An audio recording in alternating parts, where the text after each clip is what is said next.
Hello, everyone, and welcome to the first annual Blue Marble Night. This is a event that we have been talking about and working on for quite a while now.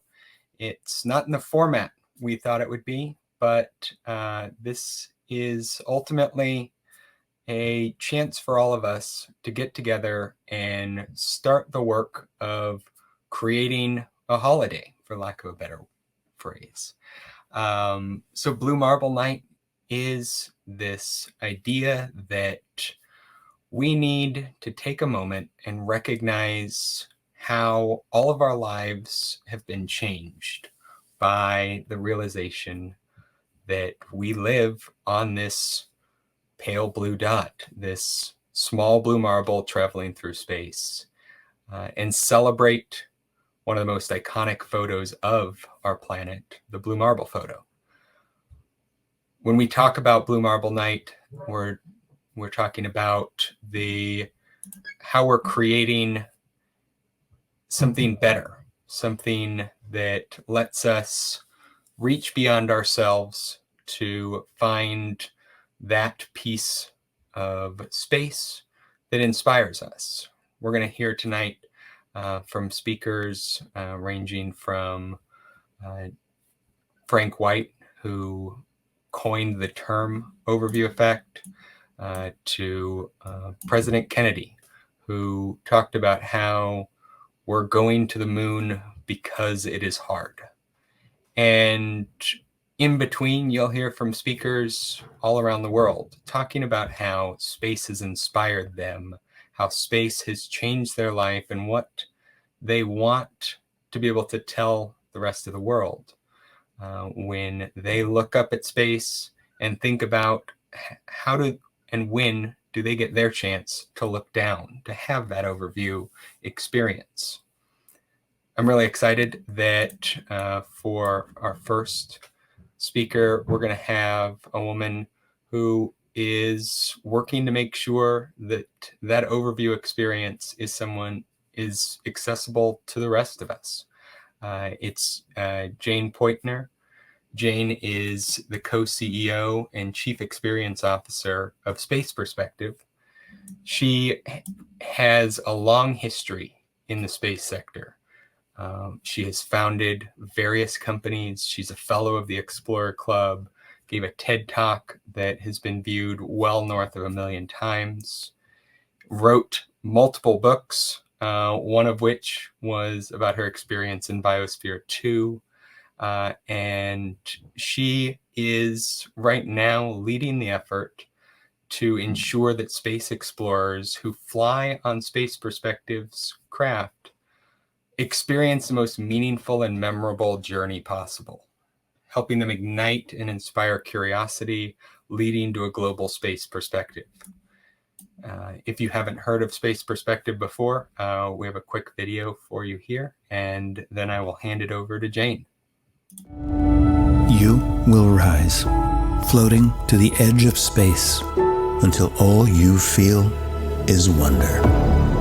A thrilling 6-hour journey carried by decades of aerospace expertise. A view few have experienced. A journey that will change you. Welcome aboard. Space Perspective. Hello, hello. Can you hear me? So thank you. Thanks so much, Tim, for including me in this. At Space Perspective, we really want to take all of us to space to have that quintessential astronaut experience. You know, the very first time I experienced deep in my bones that we live on a planet was actually out at sea. I was sailing across the Indian Ocean from Sri Lanka and then up the Red Sea. It was part of my training to be in Biosphere 2. And we were 2 weeks sail away from port. And one of my crewmates on this research boat that we were on kept mentioning this cloud that she was seeing. wafting across the sky every night. And suddenly I realized what she was seeing was the Milky Way galaxy for the very first time. And of course, when you're out at sea, you realize that we live on planet Aqua because the entire planet is, of course, connected by the water. And it was a truly profound experience. And it led me to go inside Biosphere 2, where 8 of us lived for 2 years and 20 minutes inside our very own first human-made biosphere, Biosphere 1 being planet Earth, where we recycled all our air, all our water, grew all our food. And it was a very profound experience being part of my biosphere in a very visceral way. I could see the edges of my world, and I knew that I was completely dependent on this biosphere that I was within, that I was embedded in.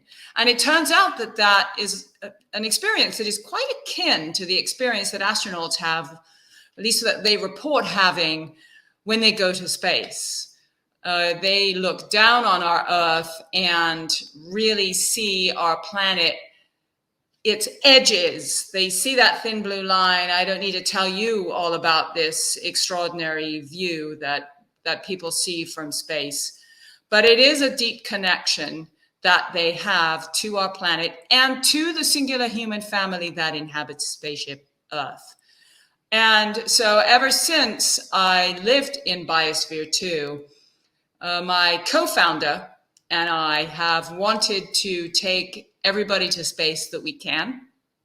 And so we have founded the company Space Perspective so that we can take people to space gently and comfortably without the rigors of rocket flight, the high G's, the training, and all of that, and really experience seeing Earth in space from a relaxed vantage point.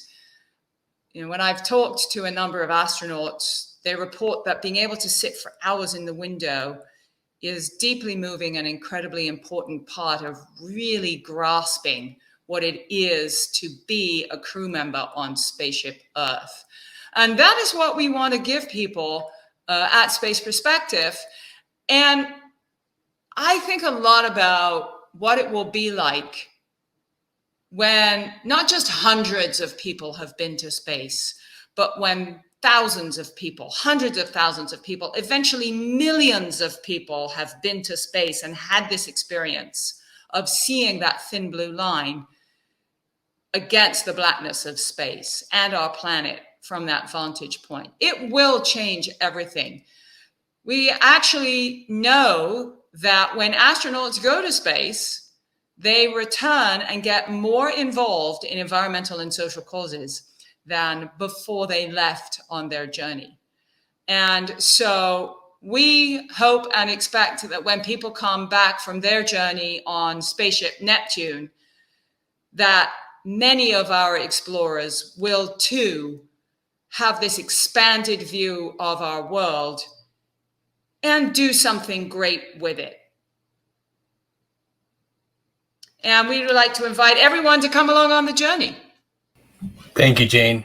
I think we're gonna transition here to starting into some of the other videos, but I think what Jane was just talking about with the ability to go to the see this planet that we live on, doing that in that gentle way that maybe someone who's old, someone who's sick, someone who may not be ready for a above reasonable amount of G-forces on a rocket can go up and see that, and at a far lower cost than most other space launch providers. That's something that's truly impressive and exciting. And I really look forward to seeing what Jane and the team over at Space Perspective are able to do.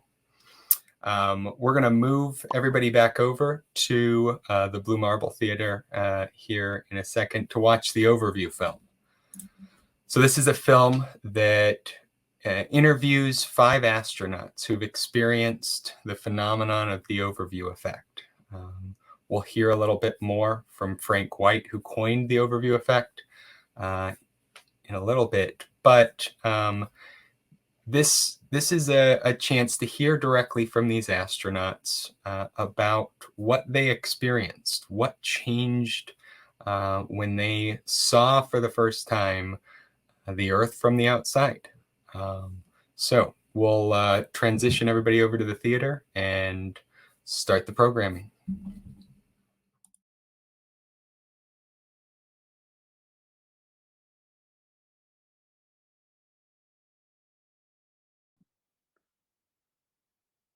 Hello, everyone.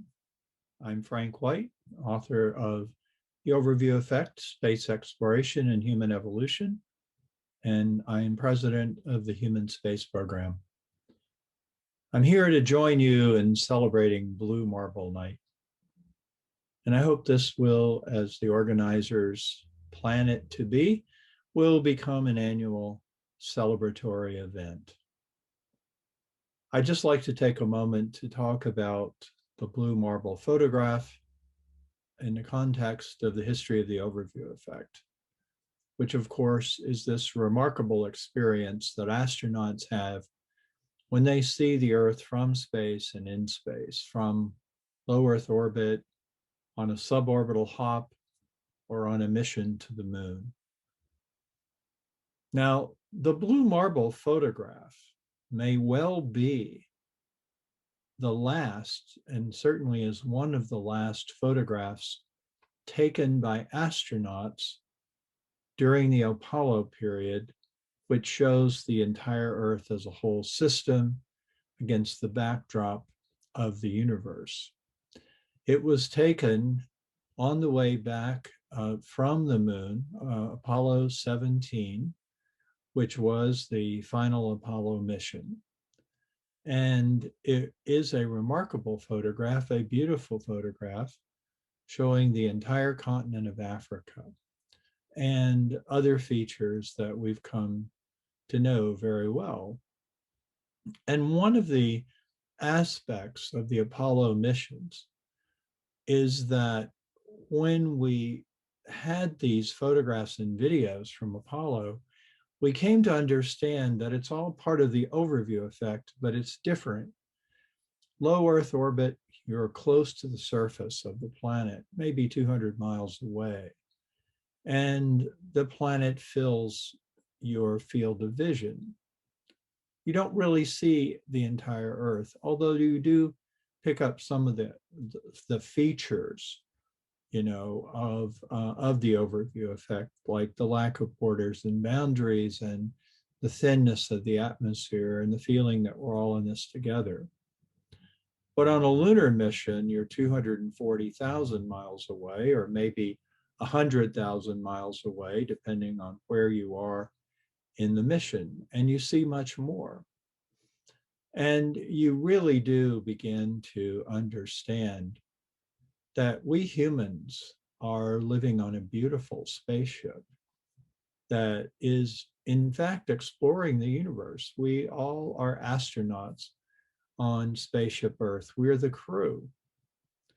We also begin to see how unique planet Earth is.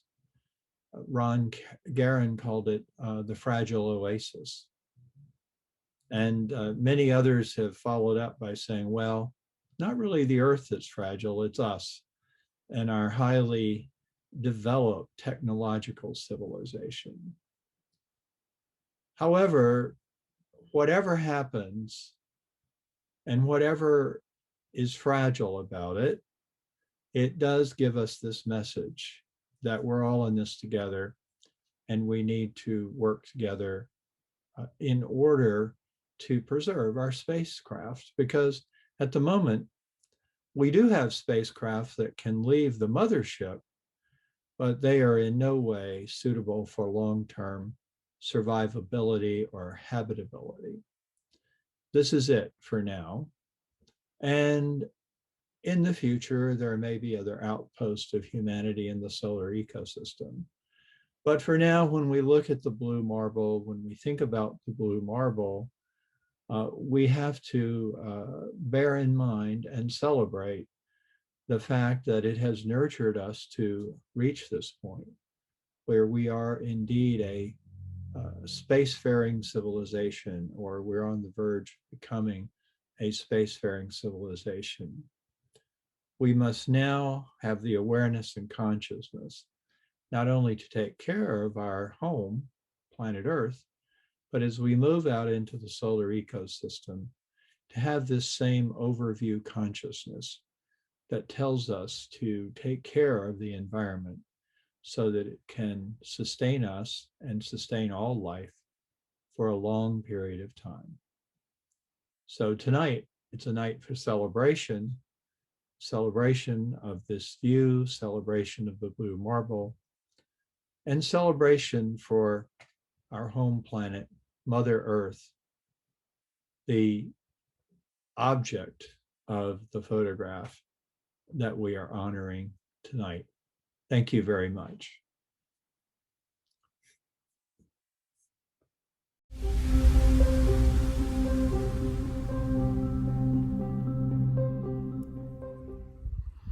Hi, Rick Tomlinson here. I'm talking to you from a little piece of land I own out here near Van Horn, Texas. I call it Luna Lobo, or Moon Wolf. And as you can see, it's pretty desolate over the mountains. You can actually, though, see where the Blue Origin rockets fly. It's pretty incredible. You can see them going up into space. Otherwise, it's pretty desolate, though, as I said, and yet there's life, as you can see. You might even be able to hear the birds in the background. And that's what's cool to me. You know, to maybe more ancient eyes, they would look at this land and say, it's desolate, it's dead, there's nothing here. To me, it's teeming with life, and my goal is to bring even more life, to green the desert over time.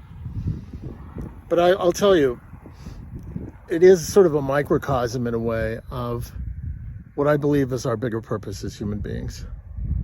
And that is to expand the domain of life, to carry the seeds of life to places that are now dead.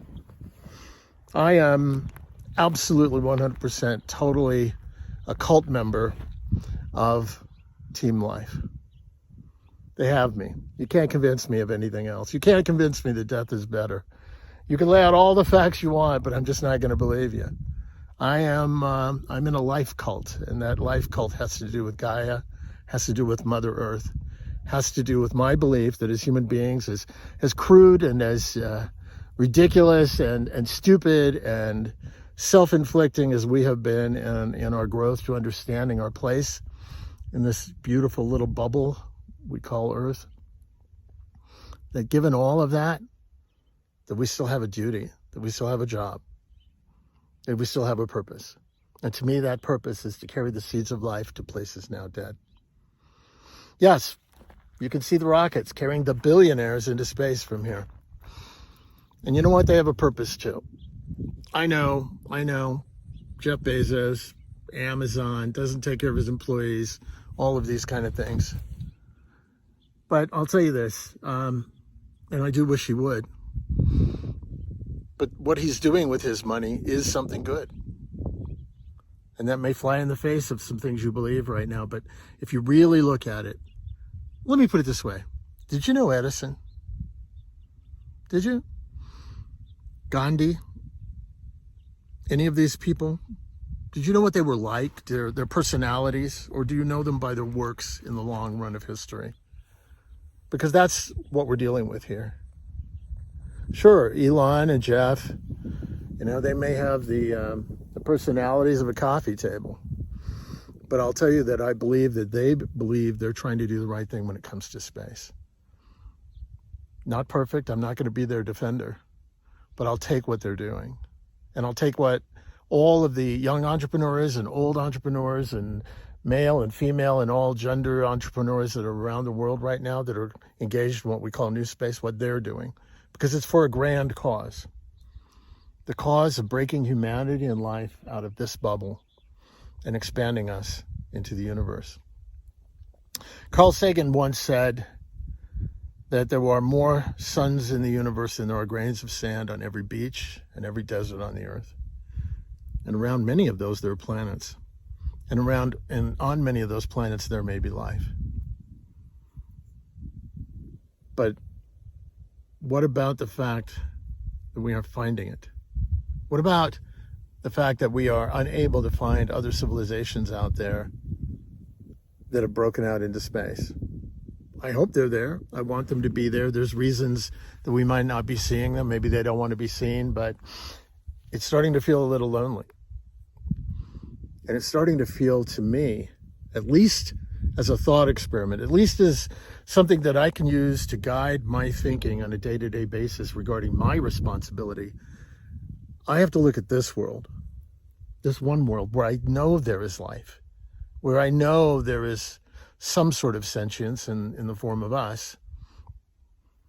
And I have to say, these are the cards I can see. These are the cards I can bet on. And these are the ones that I'm placing my bet on. I believe humanity and life are precious. Yes, we may be part of a universal community of life and sentience, or we may be alone. In either case, this is an incredible gift we have, and we have to take care of it. This little blue marble that you're celebrating today represents hope, represents passion, represents life, represents love, represents all good things, as well as those that are bad in our judgment today. But that is us becoming better at who we can be.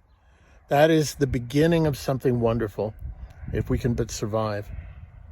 You and I have a responsibility every day to take care of this world, to take care of our friends and people we don't even know who also share this world with us. Because here we are one human family. We are one human crew on this little blue marble spaceship flying through the vastness of space. And as we do that, as we take care of each other, as we take care of this planet, then we need to operate from, at the same moment, the idea that we have a greater responsibility than just the human race, than just our neighbors, than just the people down the street we don't know and treating them right. We have a responsibility to life itself, to the world itself. You and I are the seed carriers of Gaia. We are the protectors of the world.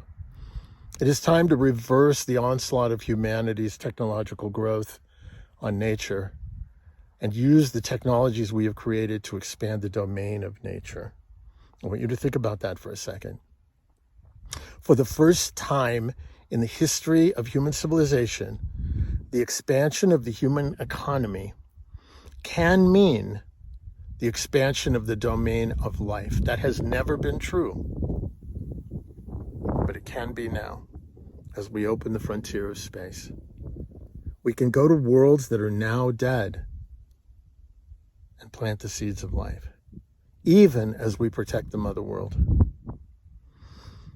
So in the future, when you hear about space and space activities and billionaires doing things in space or industrial activities in space, stop before you have your knee-jerk reaction. Just for a moment and think to yourself, well, maybe there's a new conversation to be had here.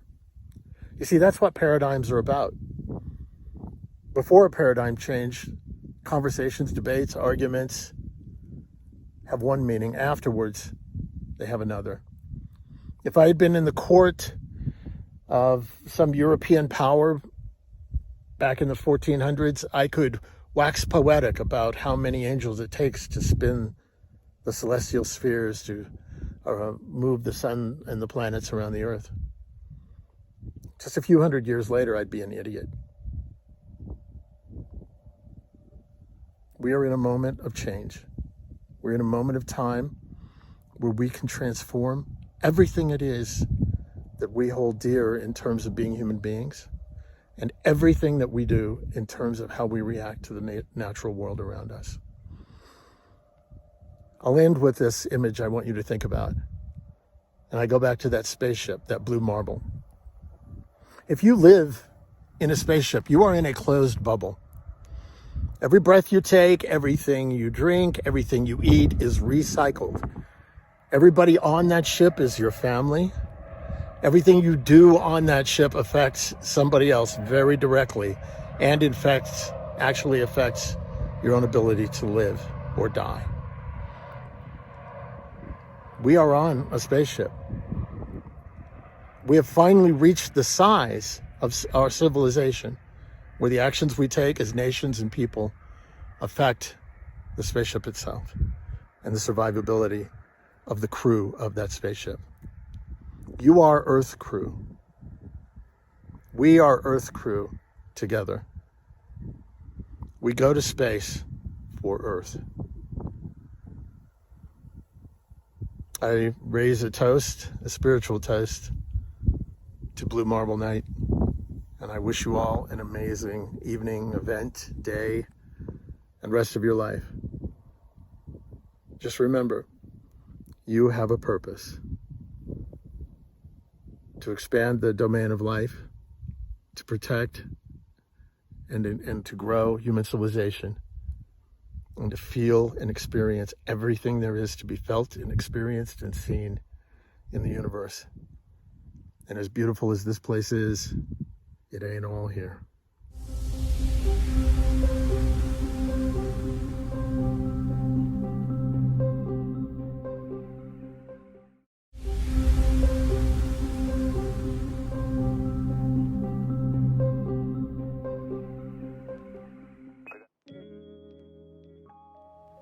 Christopher here, future astronaut. I am moved by the many stories shared by astronauts whom have viewed our Earth from space. What's most moving to me is the realization of how thin our planet's protective atmosphere is. It also represents the fact that humanity can travel beyond and return to the safety of our planet, our home. Hearing about the overview effect serves as a reminder of how lucky we all are here on Earth. It also serves as a reminder for our need to protect our planet. The overview effect is something I can't wait to experience myself.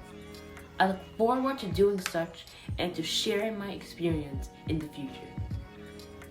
Cheers.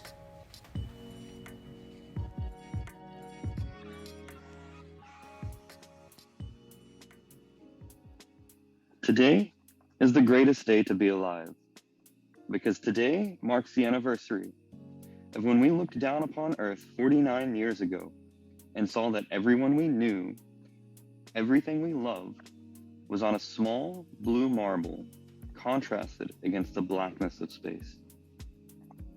Today marks the beginning of when we clasp hands with our brothers and sisters and accept them for who they are. We strive for space because we need the challenge to stop silly squabbles and to focus on something that matters. When we band together on a unified purpose, we bring up our brothers and sisters, love them for who they are, and happy to have the extra hands on this hard and heavy task. 49 years ago, we looked back at our home with hopes of surviving. Over the next 50 years, we look to the stars to thrive. In the darkest of times and the coldest of winters, Blue Marble Night is a beacon of hope as you reflect on the last 25 days of the year. For today is a good day, tomorrow is better, next year on the moon.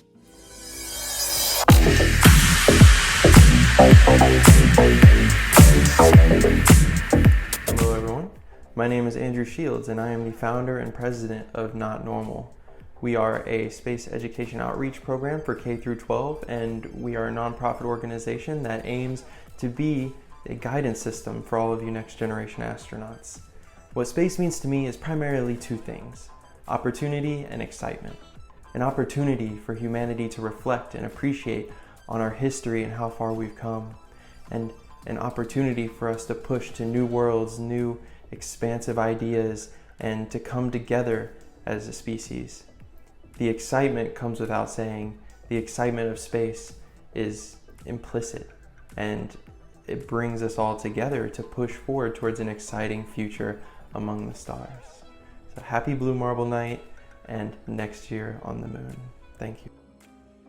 Vision has always been integral to humanity, and nowhere more than in space. It was vision that set the US on a path to the breakthrough of landing the first human on the moon. Vision that allowed the US to win the space race with the Soviet Union in decisive fashion. But with success can come complacency, and visions can become stale. With the collapse of the Soviet Union and the end of the First Cold War, the purpose of space was muddied, indistinct.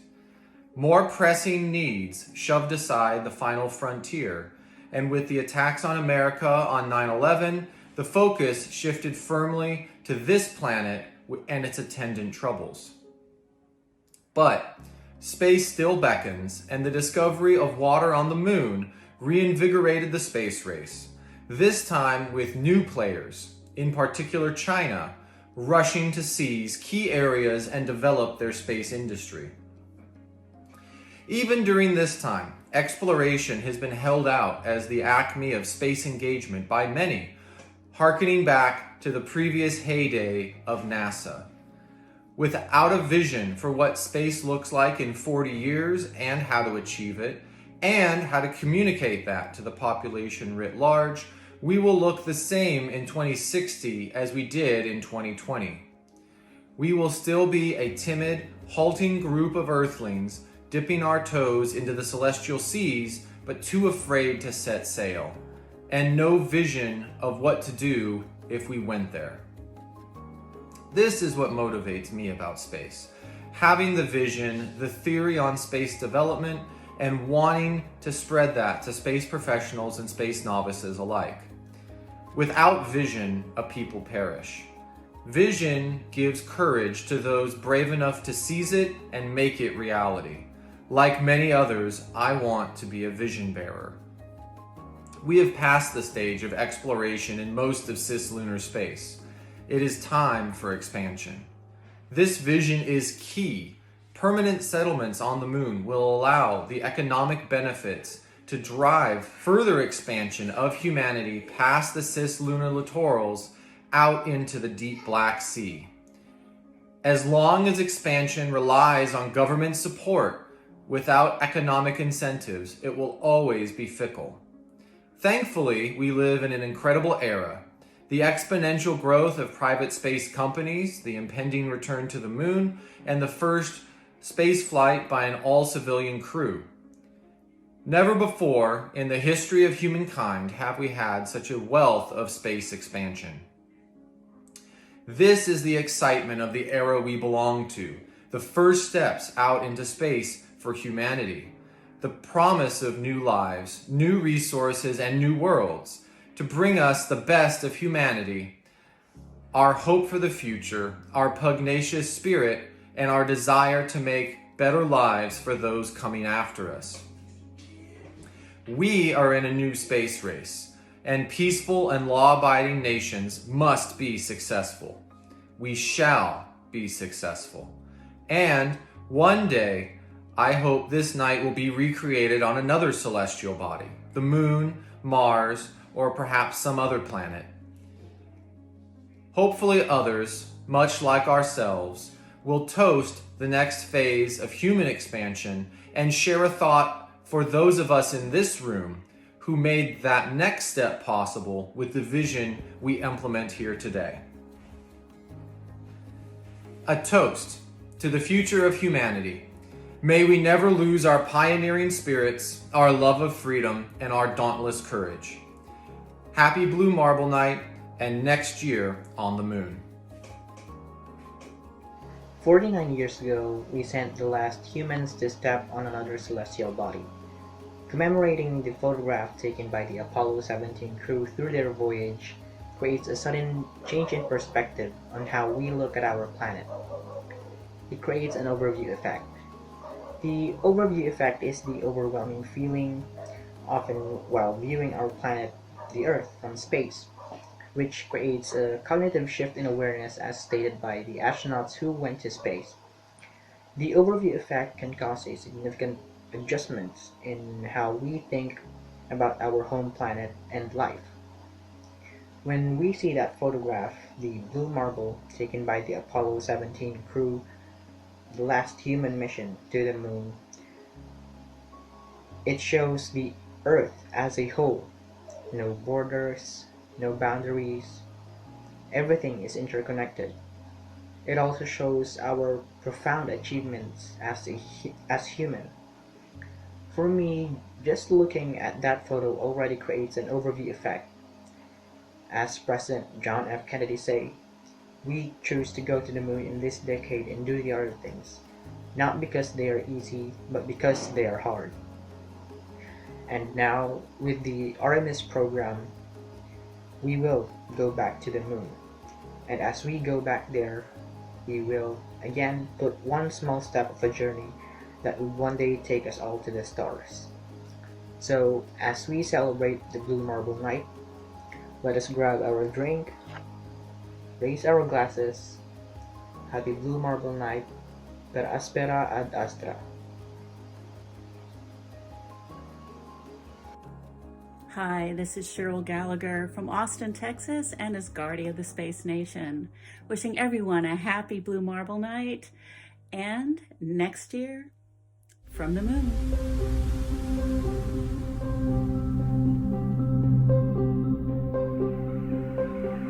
We got a beautiful picture, you guys, up down there.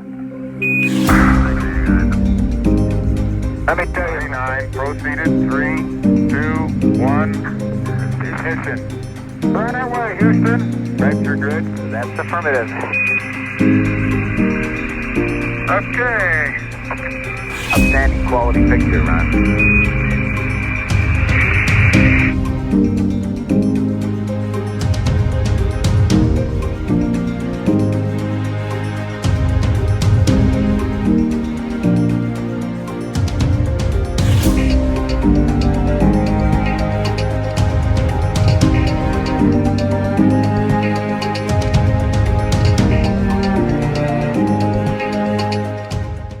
See it as a beginning,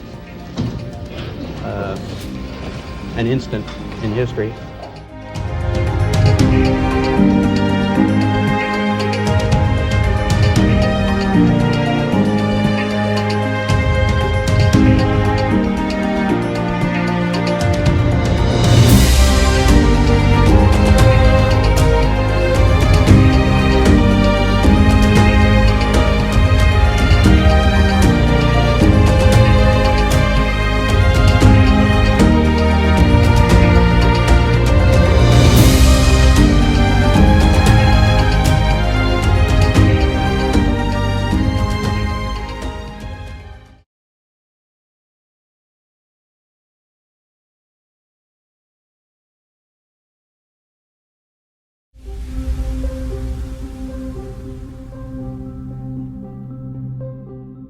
Hi, I'm Warren Waichi Shaw, and I just wanted to share a little bit of how space has influenced my life since I was a little girl.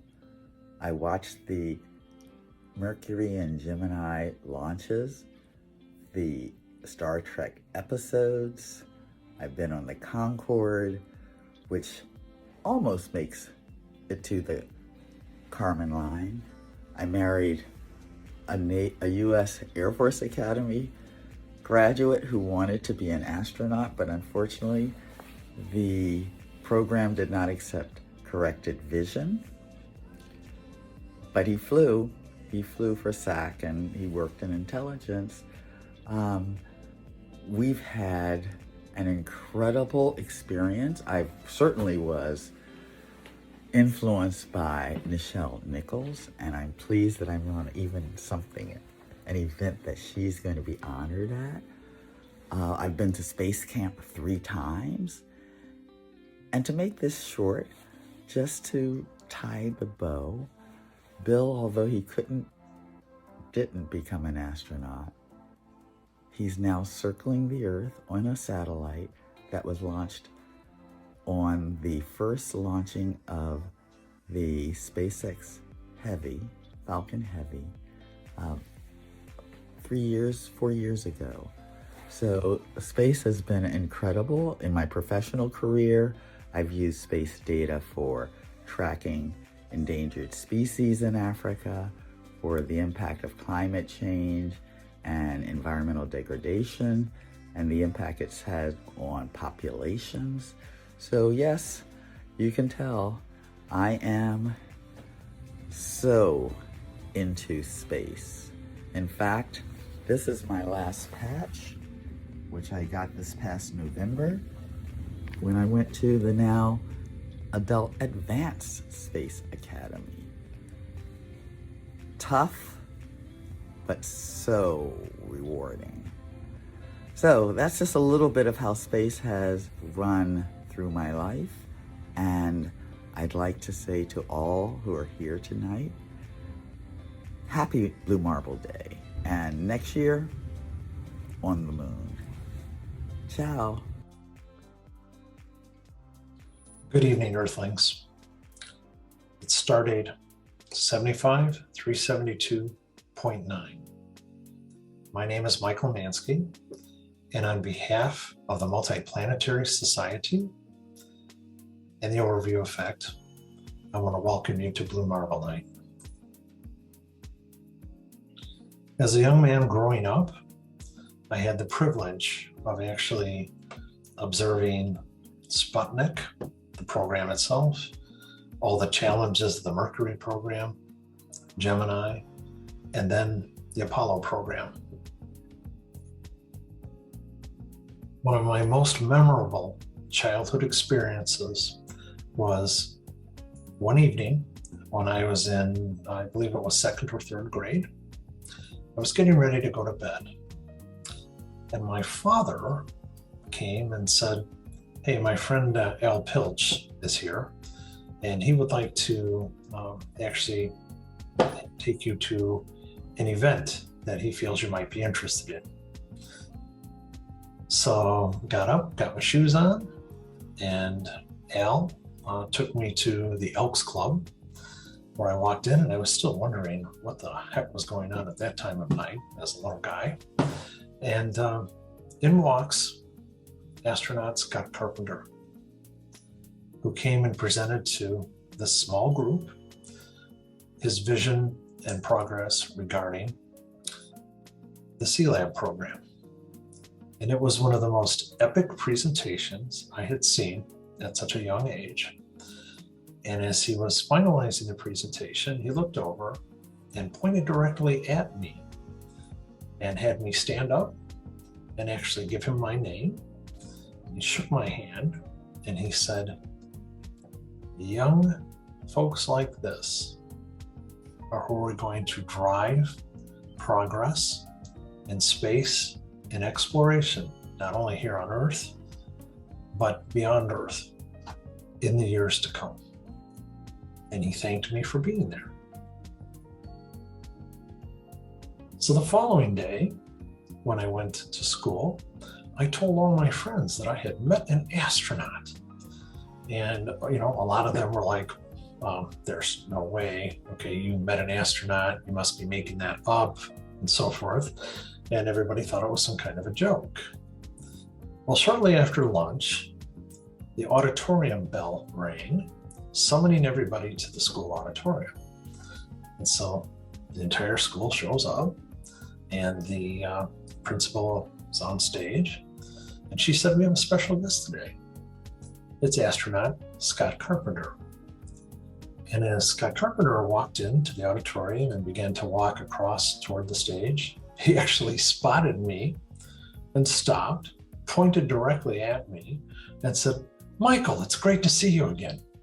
And he walked up and shook my hand and then went up on stage and actually presented to my grade school the C-Lab project and talked a lot about space and where we could head. That to me was an amazing moment. Now, you know, my friends in grade school had a different opinion of me after that, which was pretty cool.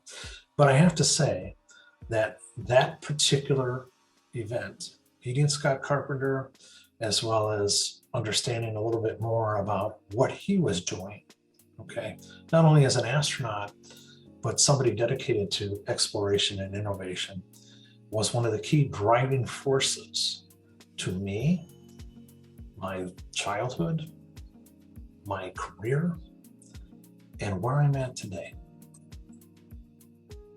As the years progressed, as a child, and then moving into my adolescence and so forth, and then beyond, I really felt driven to find different ways to make things work, or come up with solutions for things that just didn't work, or maybe take an idea or a concept and see what I could build out of that.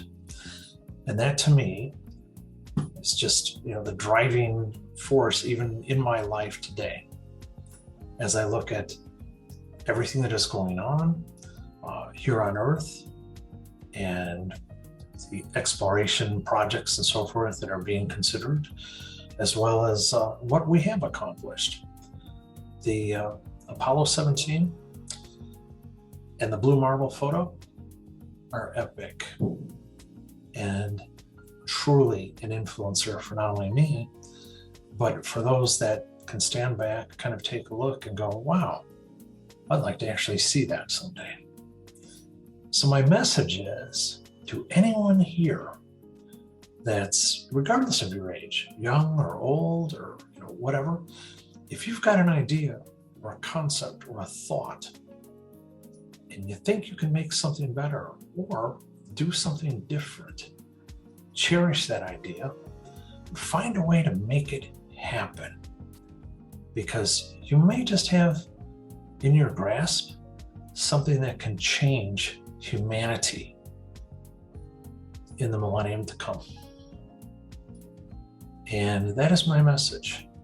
So God bless you all, and have a great rest of your weekend. And to Blue Marble Night, Nostrovia.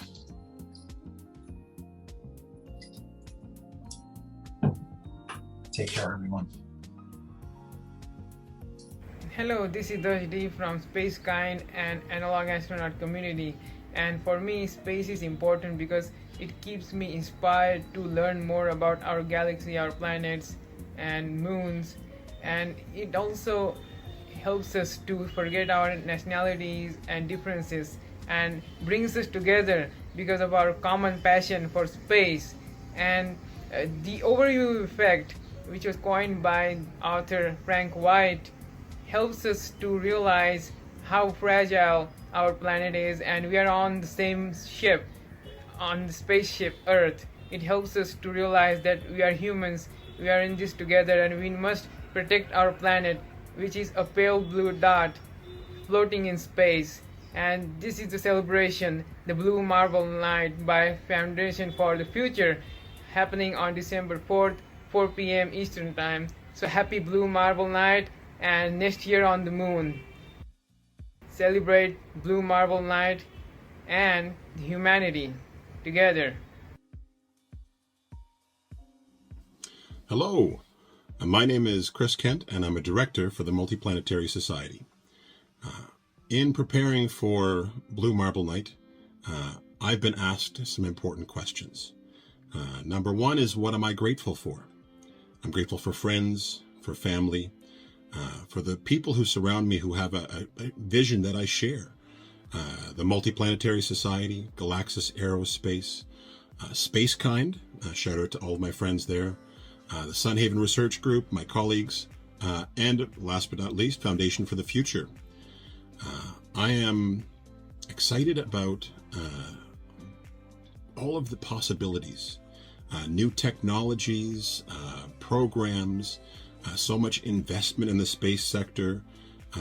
It's really one of the bright points in a world that seems to sometimes be upside down. What does Blue Marble mean to me? Well, it's an amazing photograph. For those of you who don't know, it's the photograph taken by Apollo 17. And it's a photograph that has all of the people in it, minus the crew. But it just encapsulates a profound achievement. It also shows our world. And the important part there, relative to the moon, which is barren and desolate and dead, it shows life. It's the only life we know. It's the only biosphere we know. So all of the natural wonders, the biodiversity that we have to preserve. It also represents to me my childhood dream of, it's actually also Gene Roddenberry's dream of Star Trek future. And it's about exploration. It's about so many things about that vision of the future that isn't perfect, but it shows how we can rise to the challenges of life and how we can better ourselves and how we can get along and move out of this stage that we're at. Of course, this is a not fiction, it's science. So what's our mission at the Multiplanetary Society? It's about human migration. We're a migratory species. We say up is forward, and that's because we have to explore and settle space. Of course, we want to go back and preserve biodiversity. The biosphere is the only one we have. So exploring space, it'll mean a deep understanding of all the biological systems, all of the things that keep us alive. It's our life support system. And to do that in space, we need to understand how life support works here. And again, it's about reverse engineering that Star Trek future that I was hooked on, even as a young child, as a kid, but doing it for everyone. So our mission, it covers 31 milestones of the National Space Society Roadmap to the Stars. And I'm not convinced that I will ever see an interstellar voyage, but I definitely want to have coffee on the moon. That's one of the things that we say in MPS. Multiplanetary Society mission also covers all 17 of the United Nations Sustainable Development Goals. Because again, it comes back to circular economies. It comes back to education for the underserved, lifting everyone up. One of the things that I'm sure some of the other members may have mentioned, is what would President Kennedy say? He said the exploration of space will go ahead. And we at MPS, we accept our goals, not because they're easy, but because they are hard. We accept our quest so that we can have that cup of coffee on the moon. And just so we can inspire people to never give up and never surrender. So, wherever you are, let's celebrate. Grab your drink. Happy Blue Marble Night, and next year on the moon.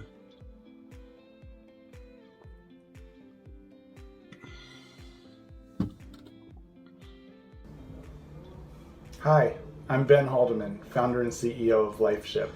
I'm excited to share our mission today.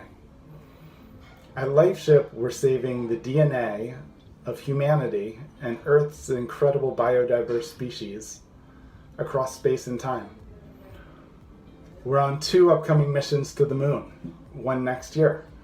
And we're sending a small time capsule with DNA of all different people and all different species on these missions. We have a consumer kit to make space accessible to everyone. And these are low cost, and you can add your DNA through a saliva sample, and you also add a bit of inquiry into your story and your hopes and dreams as a human, and who you are as part of the grand story of humanity. And this all goes on a rocket up to the moon. The experience we're designing is a community experience to watch the rocket launch live, track it on the way to the moon, and then see it land on the moon live. And then it stays there forever. I come at this from, almost 20 years of working on space projects. I started in grad school at Berkeley. I worked on instruments to look for life on Mars. And then I spent 8 years building big telescopes around the world to look for new planets. And then I joined Planet Labs early on, and we launched hundreds of satellites to space to image the whole world every day. So my purpose has emerged as looking for life out there, looking for places where life could one day live, and then using space to help Earth. We're doing LifeShip for a few reasons. One is to get people to do inner self exploration into their hopes and dreams and purpose as they send their DNA out. It also is a record of who they are and a memory of them as a human. Additionally, we're saving the DNA of all different species. So this is a gift to future generations of the blueprint of Earth here today and a forever record of our incredible planet. And then we're opening the long-term conversation around seeding life beyond our solar system. And I believe humanity has a role in continuing the existence of life in the universe. And so the long-term vision is to actively send life outwards. I hope you'll join the mission, add your DNA. You can get kits at lifeship.com.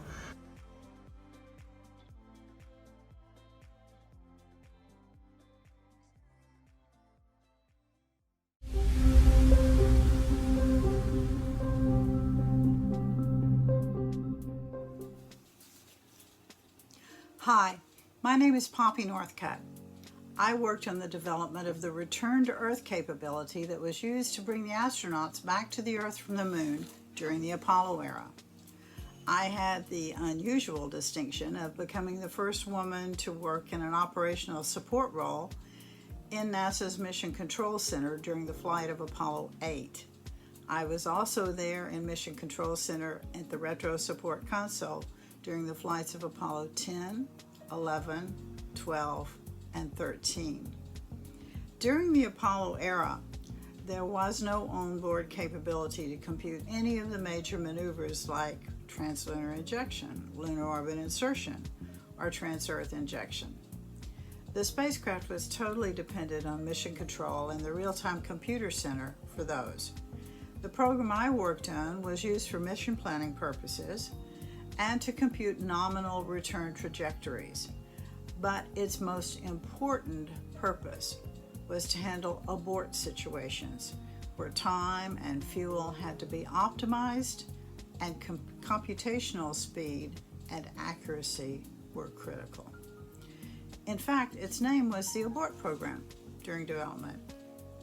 So while that program was used on every lunar mission, its only use for its main purpose was during Apollo 13, when we had to abort a mission. Fortunately, it worked, and we had what for me was our most successful mission because we got the crew safely home despite a disaster during flight. While I was not there physically during the flight of Apollo 17, my work was still present and was used, as always, to compute the trans-Earth injection maneuver that brought the crew safely back to Earth. And as happy as I was every time a lunar landing occurred, the success of a mission was always at splashdown. By the time Apollo 17 flew, the trajectory team that I worked on, and I worked for a contractor, not for NASA itself, our team had already been working on developing 2 and 3 impulse maneuver programs to try to be used for advanced lunar missions with higher orbital inclinations around the moon, even polar orbits around the moon, so the moon could be fully mapped and explored. We were even doing some very preliminary trajectory work on Mars missions. With the flight of Apollo 17, it was clear to me at least that those hopes of Mars missions, advanced missions, they were not going to be fulfilled.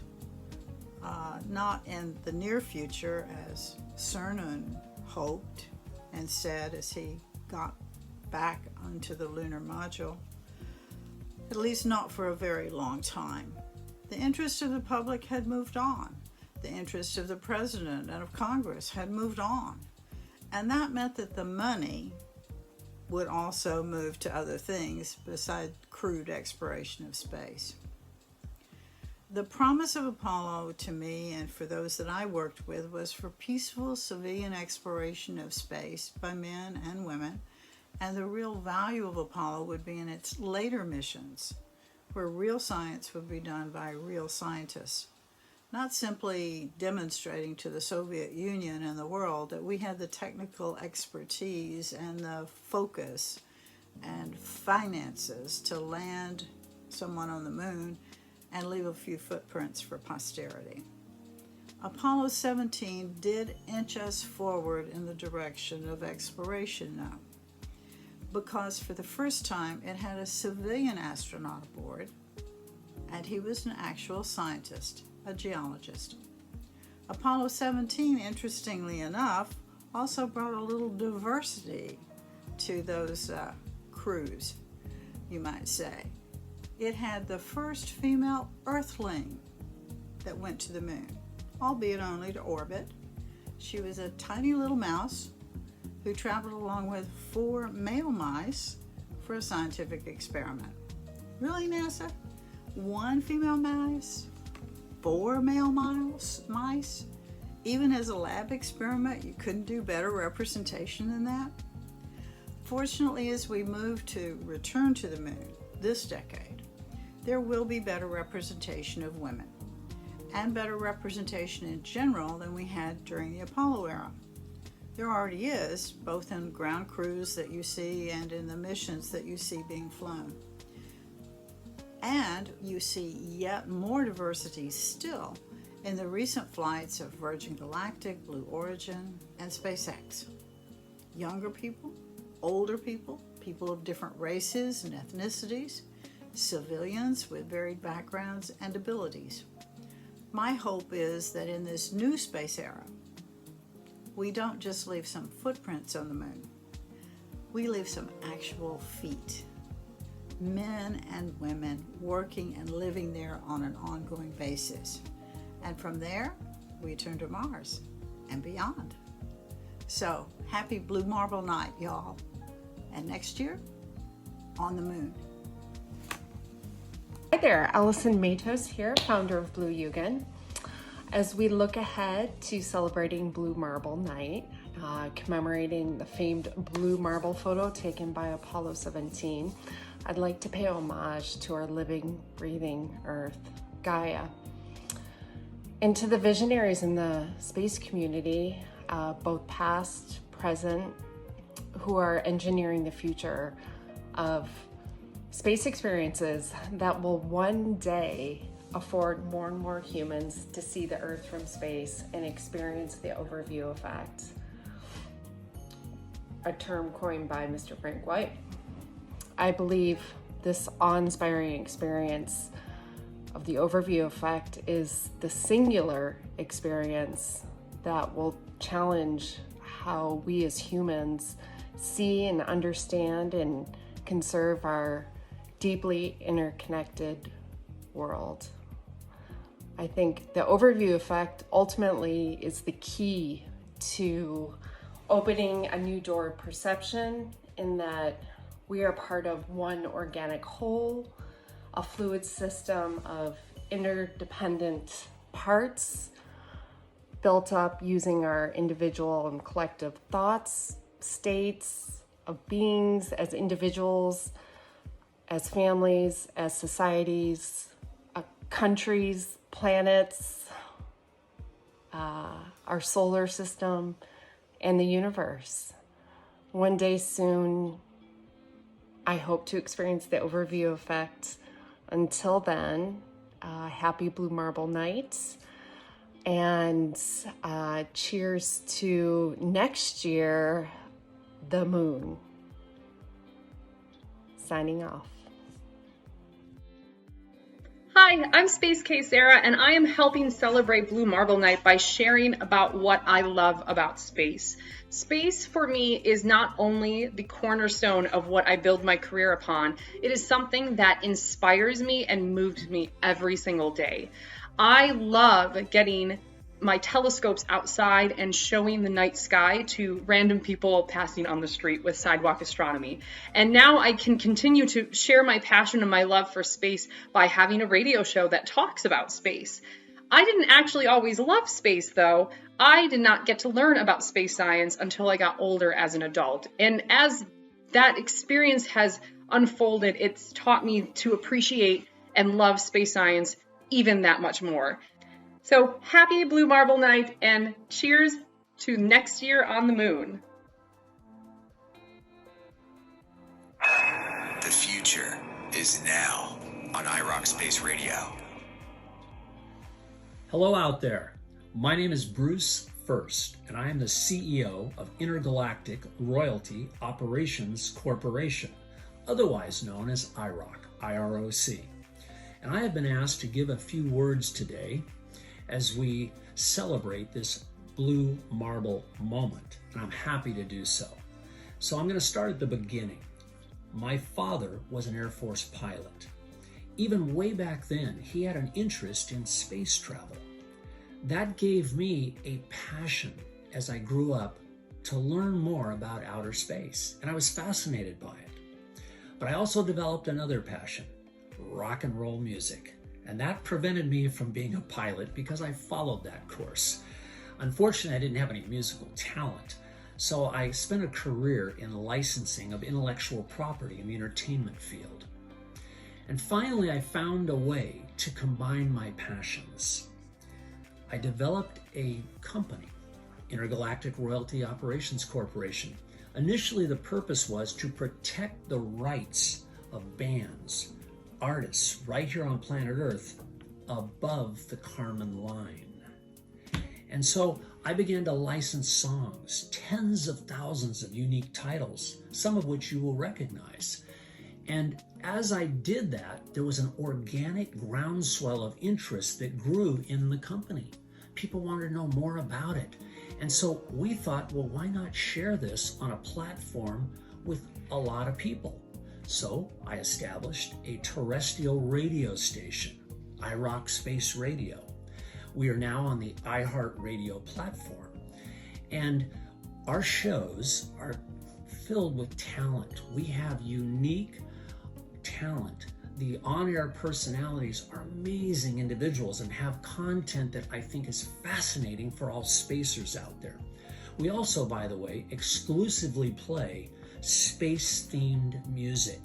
So you're going to have music for entertainment and very informative shows, along with a news broadcast regularly that'll tell you anything you want to know. Something about the NASA's rover and its trusty sidekick, the Ingenuity helicopter. Where is it today? Is it on the Jezero crater? What's going on up there? You can learn all of that on our station. So I hope you'll tune in and listen to us. Now, I'm going to close here by grabbing this glass and telling you something about today. This is a happy moment because blue is my favorite color, from my blue watch to my blue clothes to our company logo right here in blue. So it's with great pleasure that I issue a happy Blue Marble toast and on the moon next year. Here we go.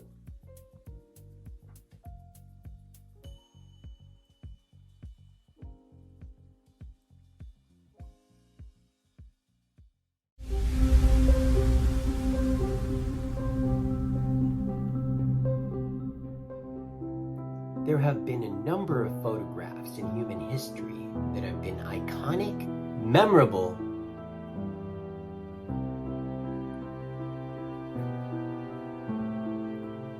and impactful. Two in particular stand out to me the most. The famous photo of Earthrise taken by the astronauts of Apollo 8, and the majestic photo of the Blue Marble taken by the astronauts of Apollo 17 in 1972. And in less than 49 years, this has been one of the most reproduced photos ever, whereas it revealed the Earth to be a precious and fragile marble floating in space. So it's not hard to imagine that just shortly after the release of this photo to the public, we saw a huge wave of environmental activism that ushered in the first Earth Day celebration, the Clean Air Act, the first federal legislation protecting native endangered species. And that photo continues to inspire until this day. I mean, you can barely see the atmosphere. You can't see the atmosphere in this picture. You can't see any conflicts brewing. You can't see any cities burning. And regardless of where you come from on this earth or what language you speak, join me this Saturday, December 4th, in celebrating Blue Marble Night with a toast. Happy Blue Marble Night, and next year on the moon. We need to go to outer space to further save this planet and to expand humanity's presence in this galaxy. There's so much untapped potential in outer space, so many things that we need to learn, so many beautiful, wonderful planets and comets and nebulas, and man, it's just so full of life out there. And in order to help save this planet, we need to go out there. We need to go out there to save here. And Eugene Cernan said it perfectly when he was on the moon. He doesn't want to be the last person to ever walk on the moon. And he is, well, was waiting for someone to take his place as the next person to step on the moon. So I challenge every one of you. Let's challenge him and get to the moon, to get to the stars, and see what's out there. Experience the overview effect from space. See the no boundaries of Mother Earth, so that we can all unite as a human race and further expand us through the eons to come. So, with that being said, I toast. Happy Blue Marble Night. And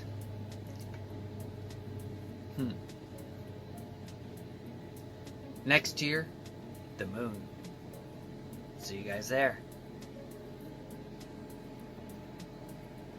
Of the Upper Educational Claim, we wish to celebrate with the Multiplanetary Society Humanity First Landing in the Moon in 1972. Happy Blue Marble Night! Happy Blue Marble Night! The overview effect shows us the fragility of human life and our planet Earth. It shows us that despite the diversities and the boundaries on the surface of the planet, we are all united as the living entities of this field. I hope every human has a chance to experience this. Happy Blue Marble Night and next year on the moon. Hey Spacers, it's the Galaxis gal Inara Tabir. I'm the founder of the Multiplanetary Society, and we're pleased to be partnering with Foundation for the Future and Gaze in Space to bring you the first annual Blue Marble Night. This night was conceived by Tim Chrisman of Foundation for the Future, and it marks the Blue Marble photo that was taken by Apollo 17 on December 7, 1972. That was the last occasion that we had a person on the moon, and we're going back, that's for sure. So this year, 2022, that's coming up is going to be it's space year. It's the year of space. And we'd like you to take that opportunity this year to do something space related, to get involved in panels and conferences, join organizations, learn new great things, join a STEM course, an astronomy club, learn to use a telescope if you've never done that before. But also, we'd like you to start reflecting on humanity and our unity that's possible in space. Some people ask me, why space? When I'm out there trying to spread the word and get people involved, I often get asked that. Why space? We're so comfortable here on this planet. Honestly, I could talk about, Kennedy saying we do it because it's hard, not because it's easy. But really, it's more than that. I would say that we have a lot to fix on this planet, and going to space can fix a lot of those problems. For instance, things like world hunger ethnic conflict, ecological distress, shortages of all kinds of supplies, resource scarcity. Out in space, I like to say that space, scarcity ends where space begins. Out in space, we're going to have so many amazing resources, none more abundant than the resource of the human spirit.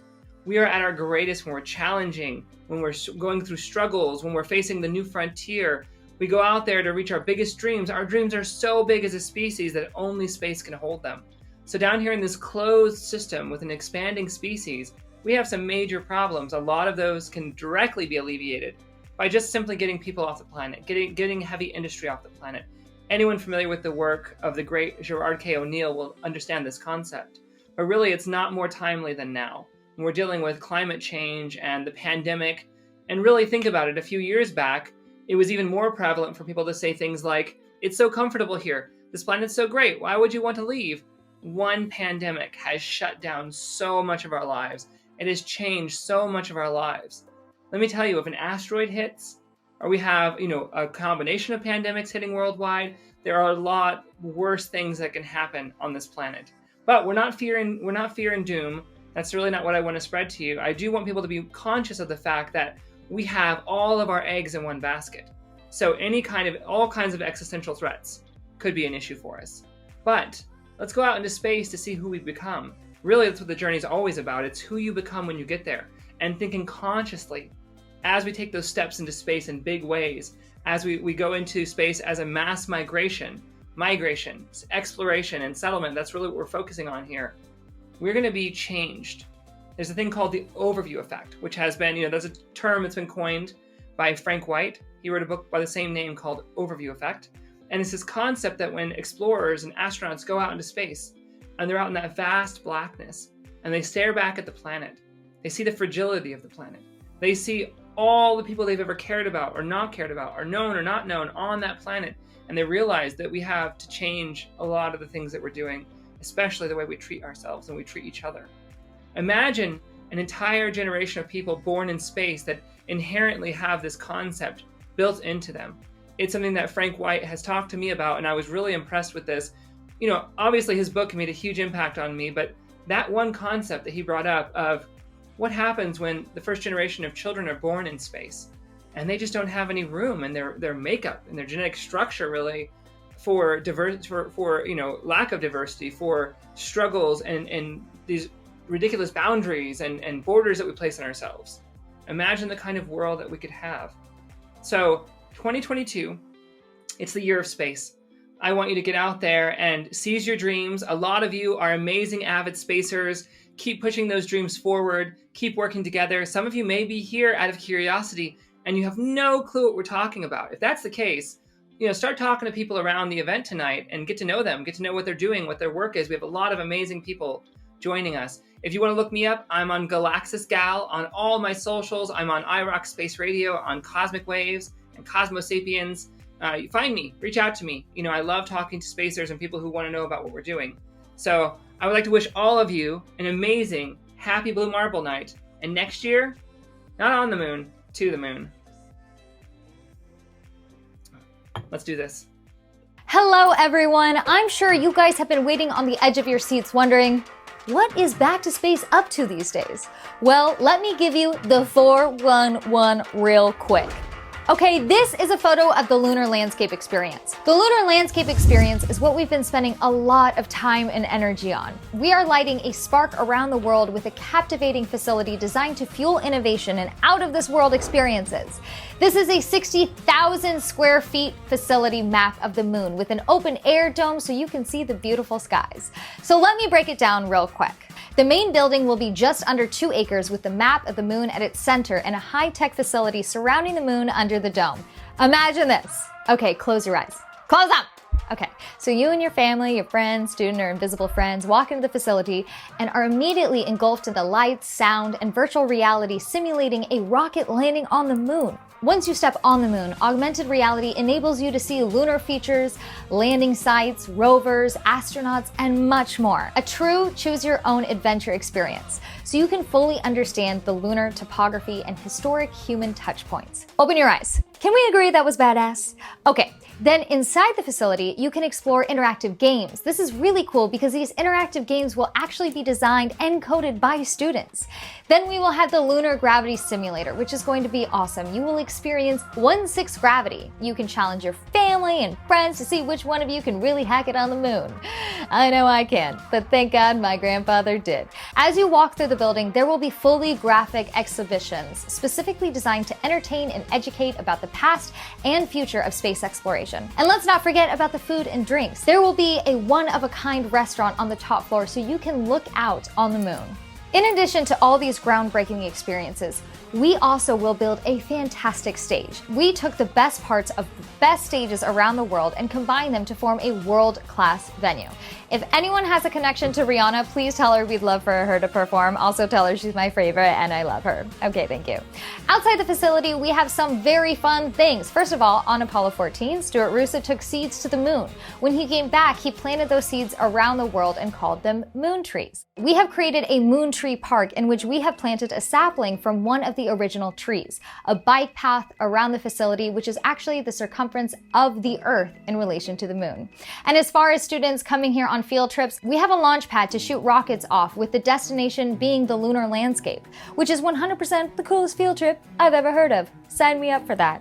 And with the lakeside lodging, the lunar landscape experience will be a great venue for field trips, major concert, international, corporate, and philanthropic events, astronomy and programming camps, harvest moon, blue moon, eclipse festivals, weddings, honeymoons, or just, a simple day with the family. This is just the beginning of what we have planned. Not only will this be a Guinness record that will consistently have new exhibits, but it will continuously implement updates that will maintain its status as an international destination and inspirational experience for all age groups and world travelers. To learn more about the Lunar Landscape experience, check out our website, backtospace.com/lunarlandscape.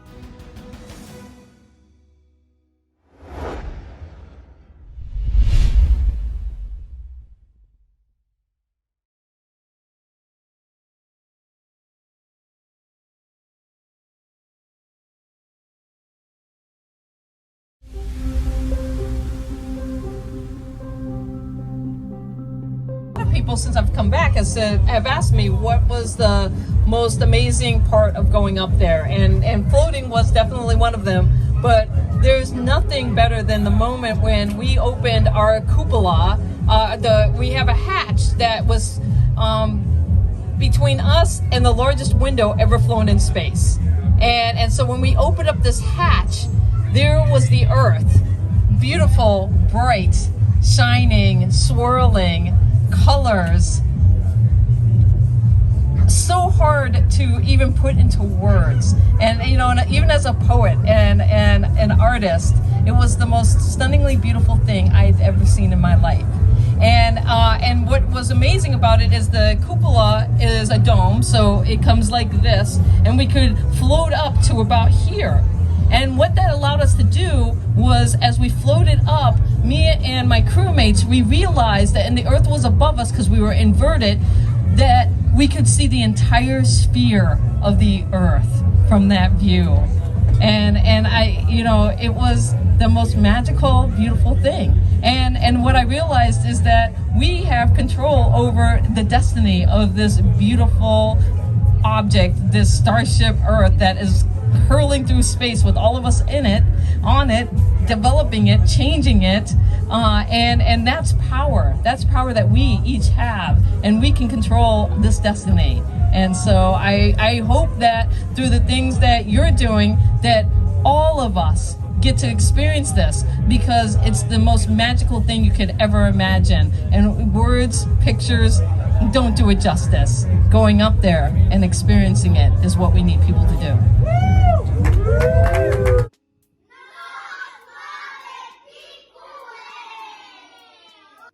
Hi, I'm Dara, I'm 14 and I love cats, coffee, and everything space.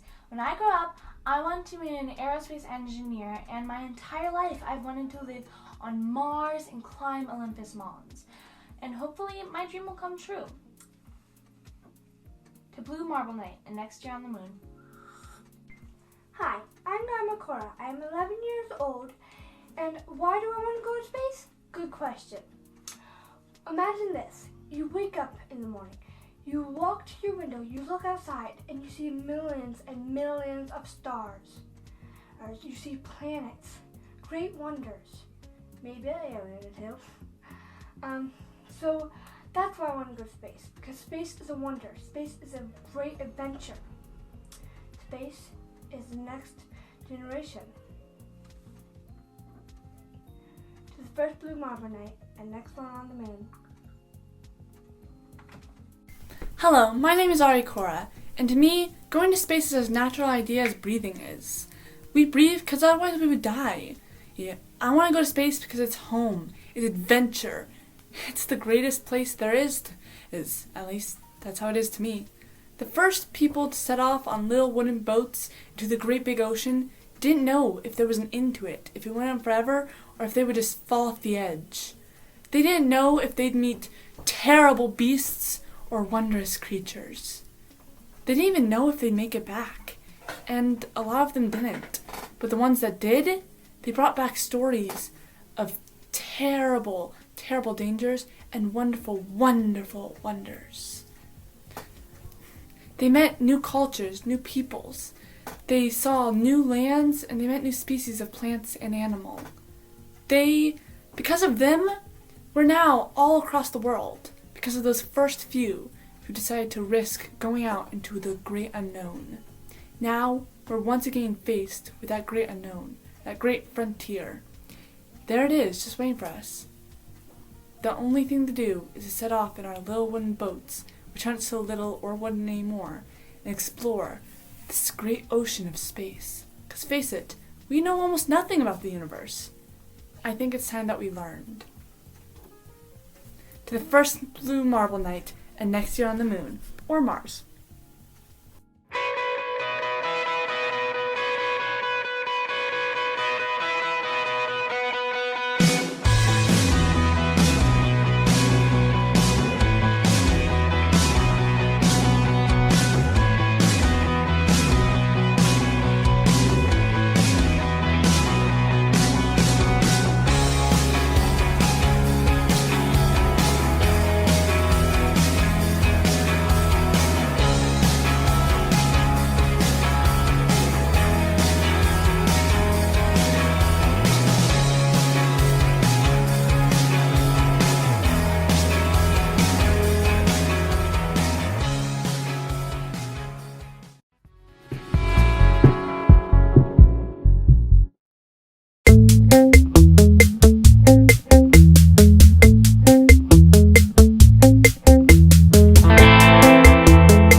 I was 6 years old when Apollo 17 made its way to the moon.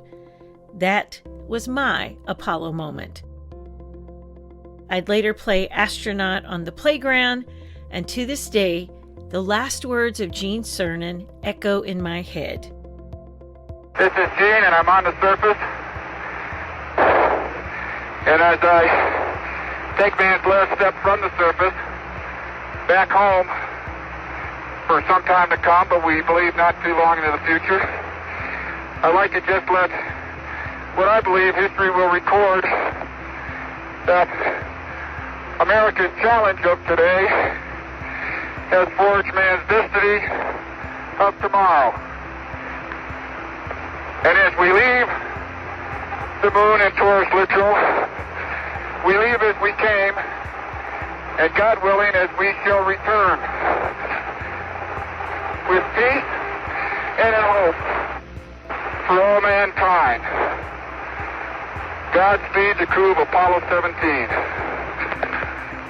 And now, almost 50 years later, I'm still celebrating that moment in time when I fell in love with space.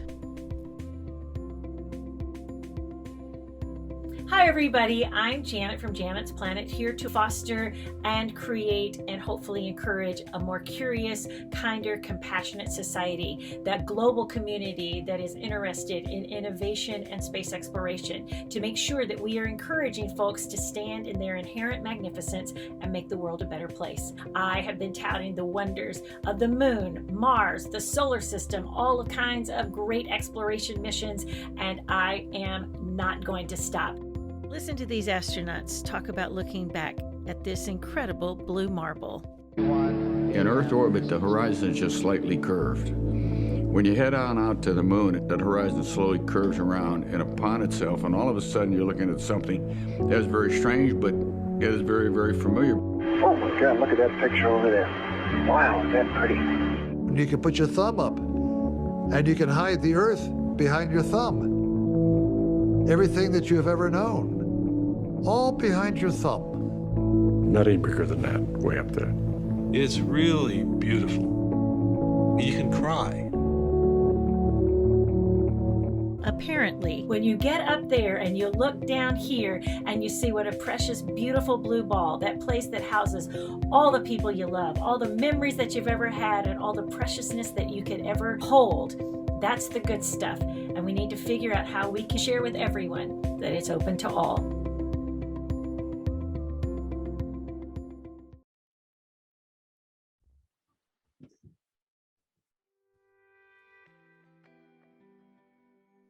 Well, hello.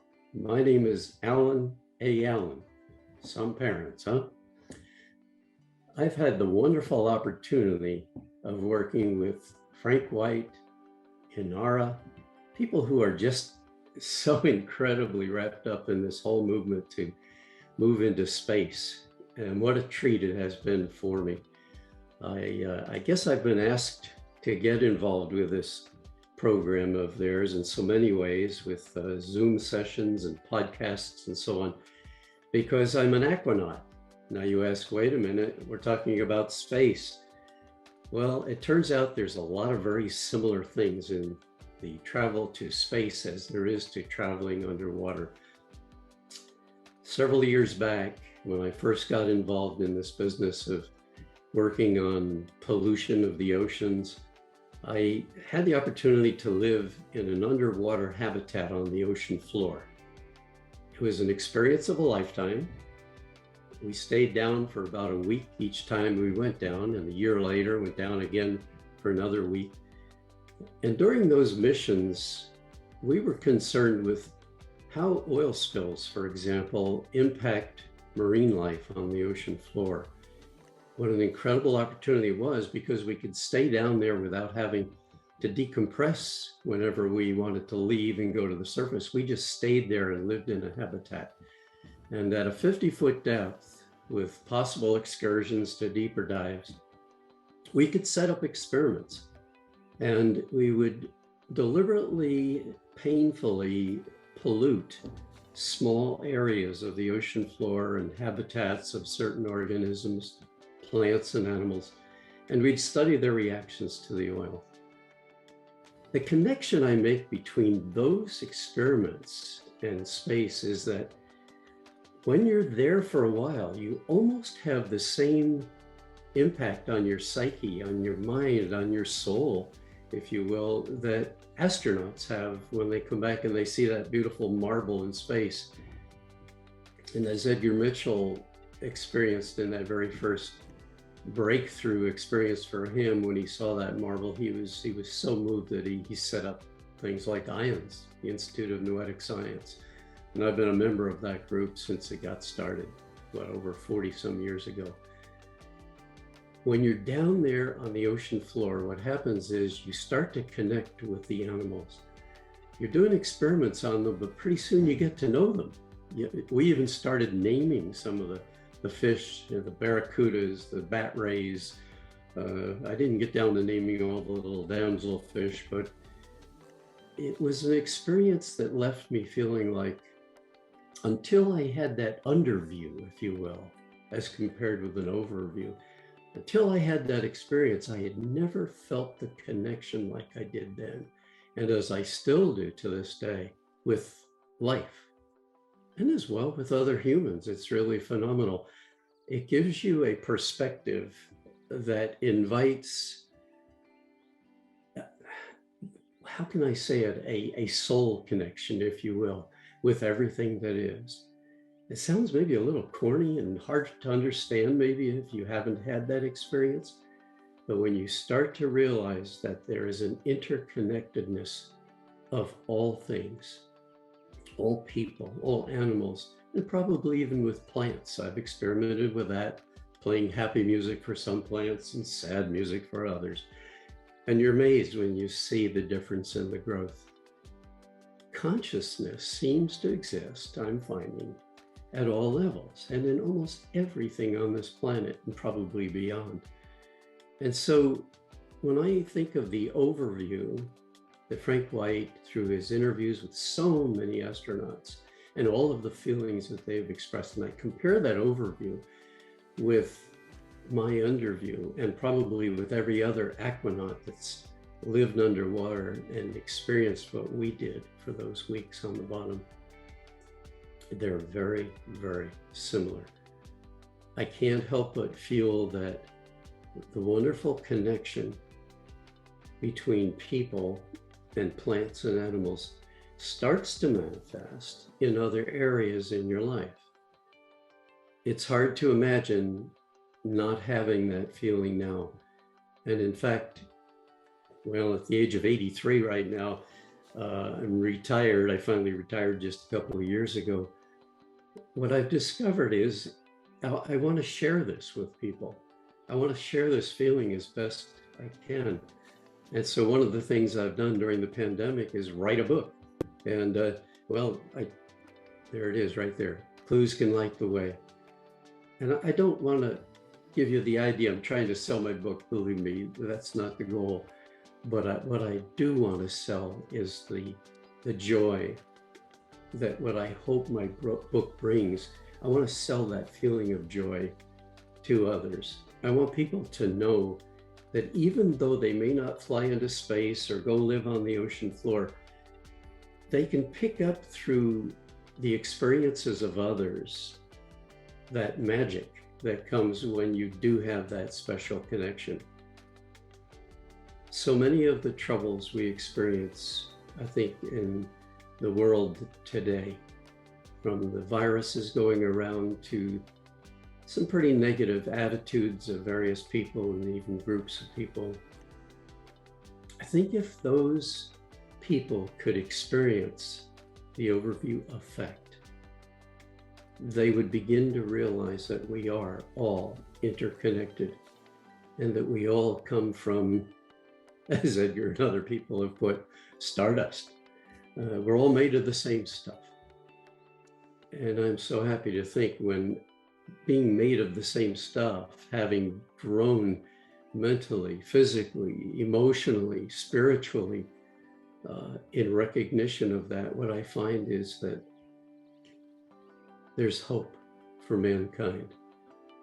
I really feel that the optimism that I now feel for improvements in the way this planet is being run and how we are recognizing climate change as a really important issue, as we are realizing that space travel is critically important, and that if we don't push forward, thank God for those who are making that happen, but push forward in developing our technology so that we can go to the moon again, so that we can go to Mars and we can travel on, we're really missing out on something that is so important.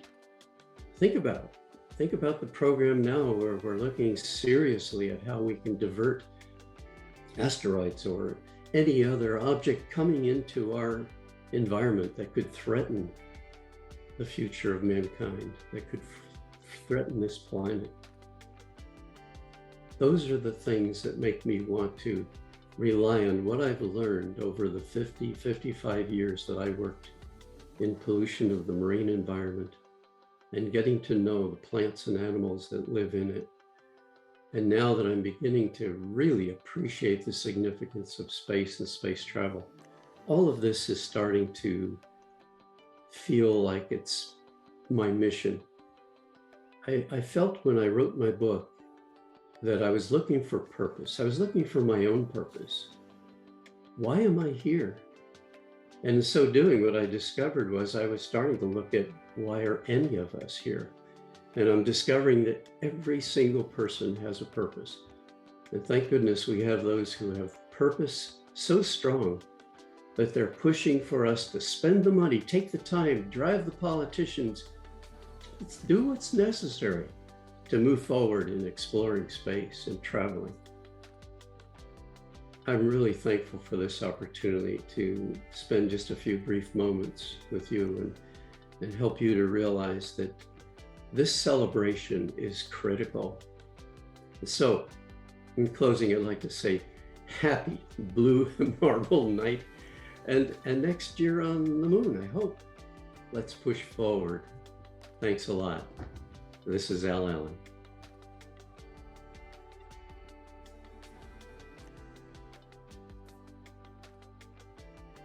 Hi everyone, my name is Igor Bobek and I'm the CEO of a startup company called Avisa Space. And I'm Inara Tabir, the Chief Communications Officer for Avisa Space. Ever since I was a child, I was really passionate about space. I used to dream of flying in a spaceship and exploring our solar system and beyond. I was never really content with the ordinary, with the average, with the everyday, or with what people thought I should do. And I found a haven or a sanctuary in space. And that is why I created Destination Space, because I want to give everybody the opportunity to tailor their own space experience and to see what is available and find the best solution for them. For every great journey, it's not so much where you're going as who you get to be when you get there and who you become because of that journey. With space, we have an amazing destination, many destinations ahead of us, but also it's going to shape our species in ways we can't imagine. We're at our best when we're pursuing the frontier, and in space, the frontier never ends. So, happy Blue Marble Night. And cheers. And next year, on the moon. Next year on the moon. Cheers, everyone. Cheers.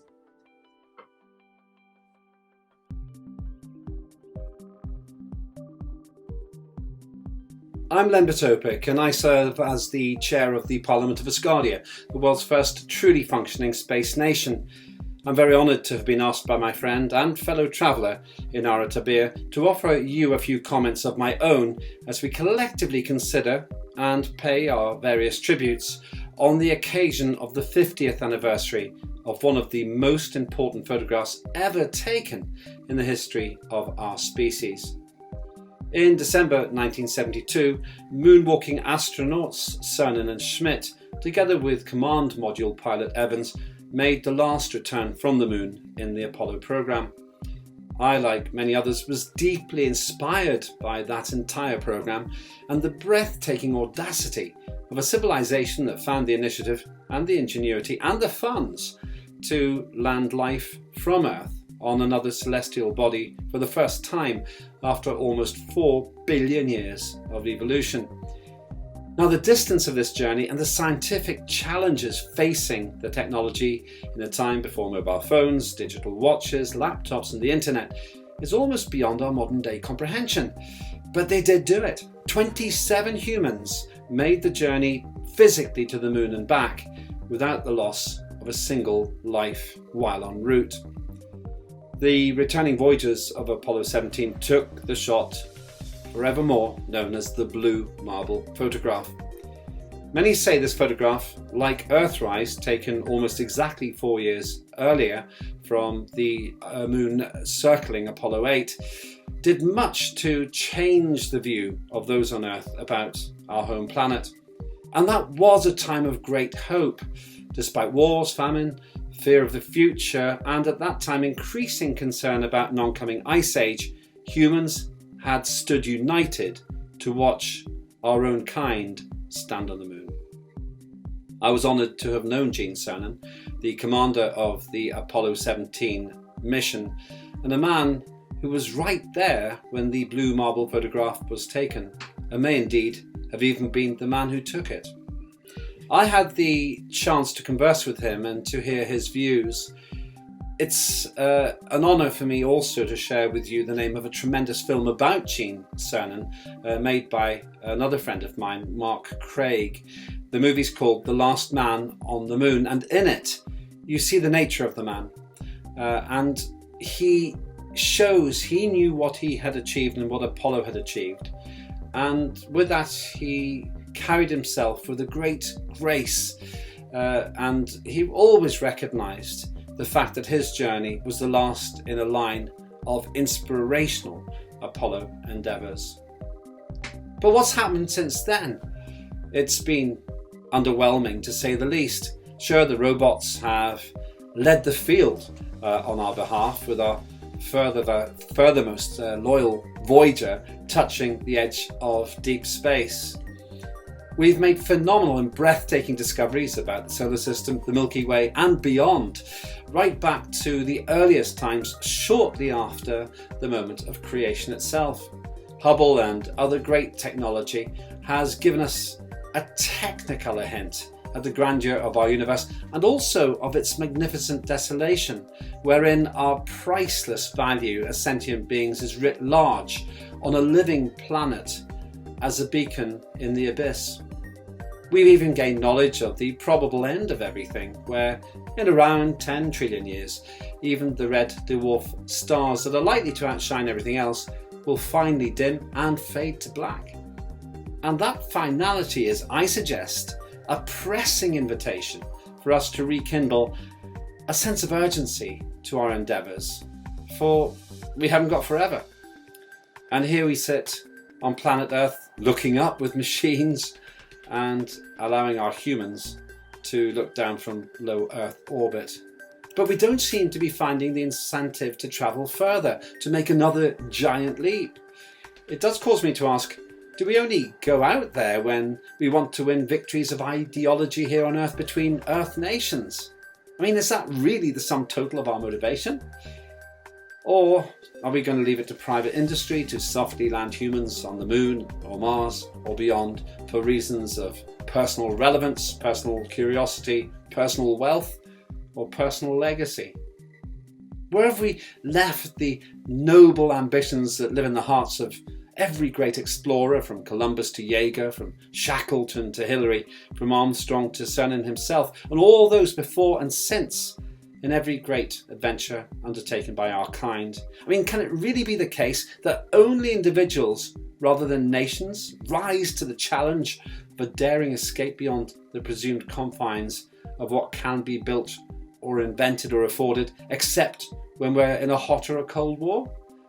I choose not to believe this, for that way is, in my view, a kind of folly that leads unavoidably to our own demise as a species and as a civilization. And it's just not on, in my view, that we sit here on our little blue marble dot in the great dark and lifeless void, waiting for something to end it all, or waiting for the sun to expand and us to be finished. I, like you, have chosen a different path. I choose to serve our planet in, I suppose, a less conventional way now. When presented with the opportunity to stand side by side with others who dare to see the cosmic future, I step forward, as have you.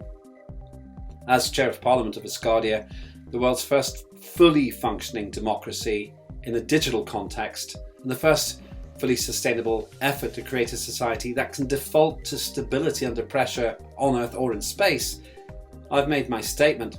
And so has Dr. Igor Ashabeli. He's the founder of Asgardia and its first head of nation. I was once a British Member of Parliament, and I don't belittle the importance of politics here on Earth, but it does pale into insignificance when one considers the vastness of the opportunity that really presents itself to us as residents of an entire cosmos.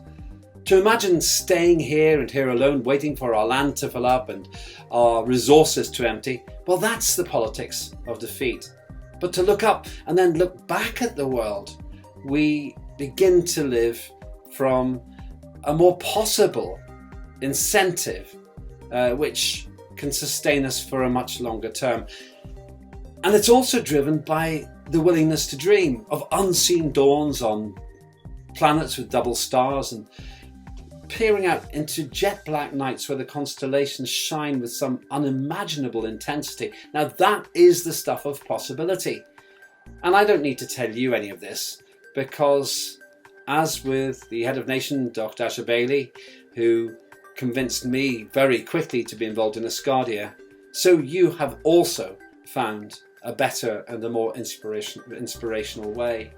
I was sold from the day my astronomer grandfather, Ernst Julius Oppig, and my physicist father, Orna Oppig, presented me with a sense of place in this formidable space all around us. I've never stopped believing it's all there for us if we have that belief to find the way.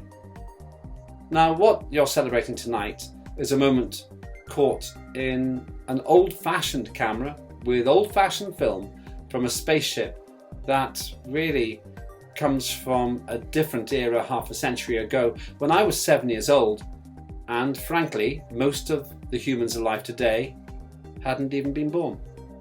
Gene Cernan is also gone now, after a lifetime of advocacy for a higher ambition above the clouds. We've also lost Neil Armstrong, whom I was also honoured to meet. And so the first and the last men to have walked on the moon have gone. I asked Neil if he felt we should return, and he told me, and those listening to our conversation, that it seemed necessary for us to continue what they'd begun. So let's do that. Let's ensure we do this in ways that exports all that's best here on Earth and best here in us, so that we will be a credit to our evolution, to our planet, and to the values that we have developed through right turns and also wrong ones across the millennia that have brought us this far. My friend Gene Cernan, before he left the surface of the moon for the very last time, observed profoundly and famously, "We came in peace for all mankind."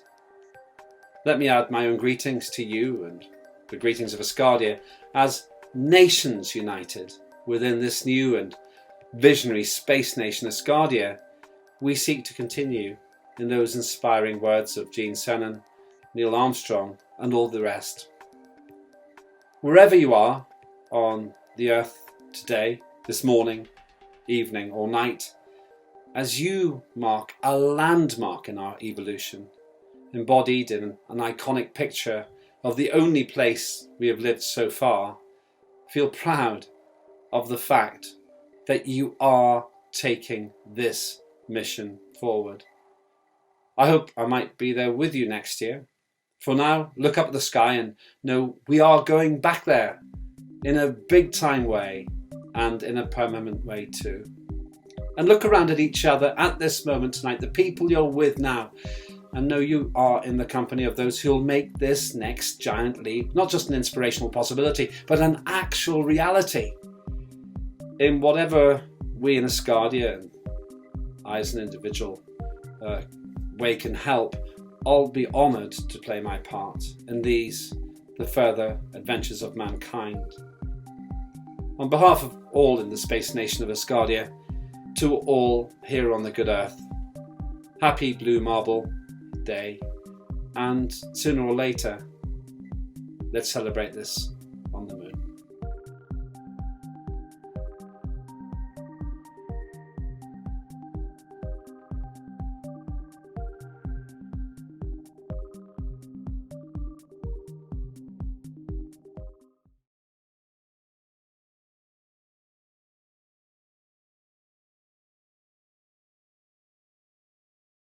Congratulations to my friend and colleague Nichelle Nichols on her Blue Marble Night Gemini Award.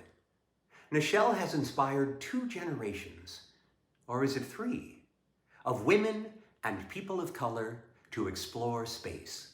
As my Star Trek colleague, Nichelle has inspired me in my more than 2 decades of service with the Planetary Society, the world's largest space advocacy nonprofit. Nichelle is a good friend to our society, even presenting longtime member Neil deGrasse Tyson with our prestigious Cosmos Award in 2015. If you're a space fan, you understand that humanity's future is in space. If you're part of a community of space fans, you're a member of the Planetary Society. Tonight we honor Nichelle for her countless contributions to science and social change in our country and on Spaceship Earth. We are fellow crew members of Spaceship Earth, and the sooner we all deeply understand this, the sooner we will come together in protecting the mothership. Humanity's future depends on the overview effect, bringing us together. To quote the great Scandinavian philosopher Wikipedia, the overview effect is the experience of seeing firsthand the reality of the Earth in space, a tiny, fragile ball of life hanging in the void, shielded and nourished by a paper-thin atmosphere. For an eyewitness to the overview effect, just ask Shat. Congratulations, Nichelle, and happy holograms to everyone. Happy Blue Marble Night. Let's raise a glass to Nichelle next year on the moon. EMH out.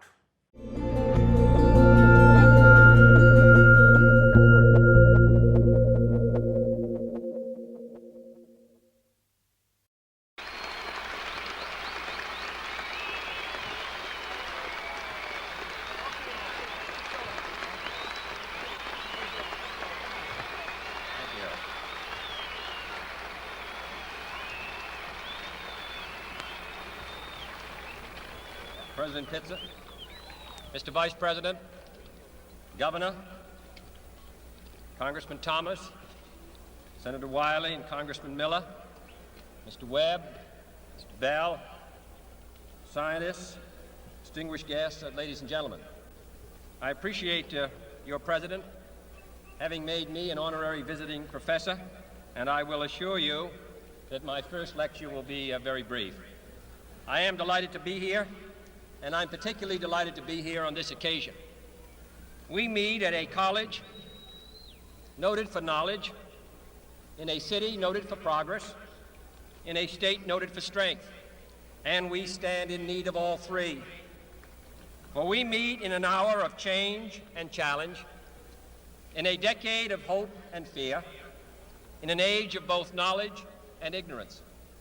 The greater our knowledge increases, the greater our ignorance unfolds. Despite the striking fact that most of the scientists that the world has ever known are alive and working today, despite the fact that this nation's own scientific manpower is doubling every 12 years in a rate of growth more than 3 times that of our population as a whole, despite that, the vast stretches of the unknown and the unanswered and the unfinished still far outstrip our collective comprehension. No man can fully grasp how far and how fast we have come. But condense, if you will, the 50,000 years of man's recorded history in a time span of but a half a century. Stated in these terms, we know very little about the first 40 years, except at the end of them, advanced man had learned to use the skins of animals to cover them. Then about 10 years ago, under this standard, man emerged from his caves to construct other kinds of shelter. Only 5 years ago, man learned to write and use a cart with wheels. Christianity began less than 2 years ago. The printing press came this year. And then less than 2 months ago, during this whole 50-year span of human history, the steam engine provided a new source of power. Newton explored the meaning of gravity. Last month, electric lights and telephones and automobiles and airplanes became available. Only last week did we develop penicillin and television and nuclear power. And now, if America's new spacecraft succeeds in reaching Venus, we will have literally reached the stars before midnight tonight. This is a breathtaking pace, and such a pace cannot help but create new ills as it dispels old. New ignorance, new problems, new dangers. Surely the opening vistas of space promise high costs and hardships, as well as high reward. So it is not surprising that some would have us stay where we are a little longer, to rest, to wait. But this city of Houston, this state of Texas, this country of the United States was not built by those who waited and rested and wished to look behind them.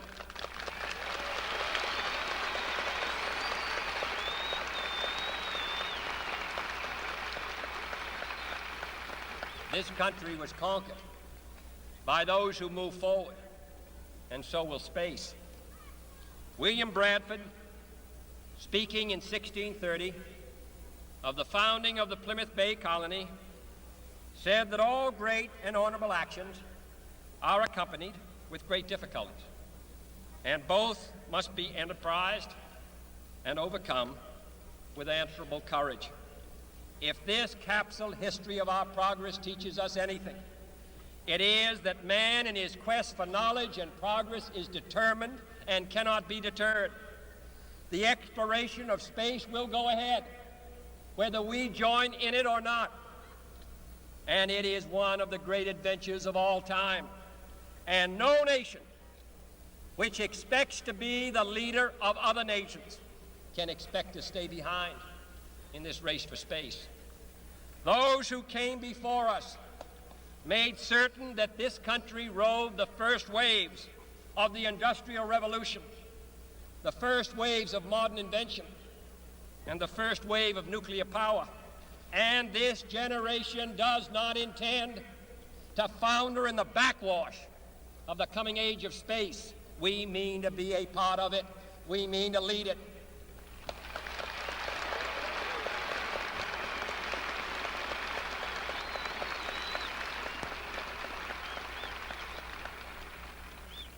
For the eyes of the world now look into space, to the moon and to the planets beyond. And we have vowed that we shall not see it governed by a hostile flag of conquest, but by a banner of freedom and peace. We have vowed that we shall not see space filled with weapons of mass destruction, but with instruments of knowledge and understanding. Yet the vows of this nation can only be fulfilled if we in this nation are first, and therefore we intend to be first.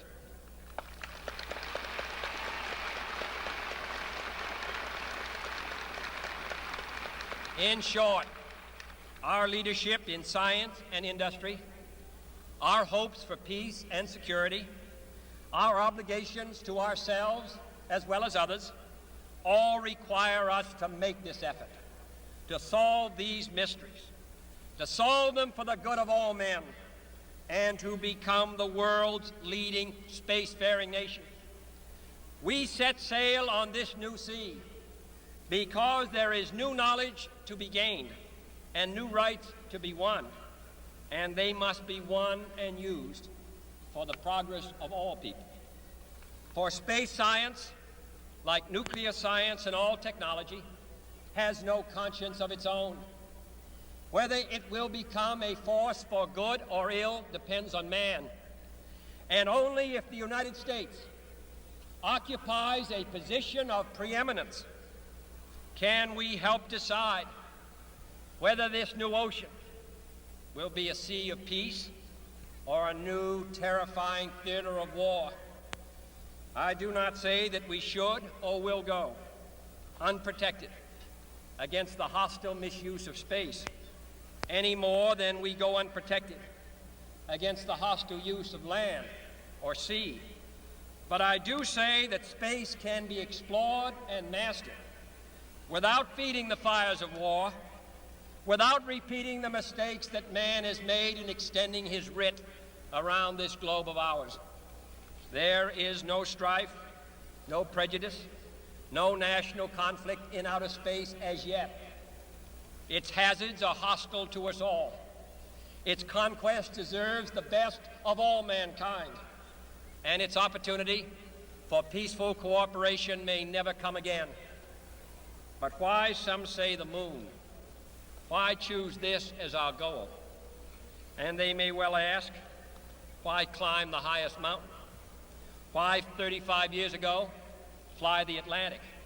Why does Rice play Texas? We choose to go to the moon. We choose to go to the moon.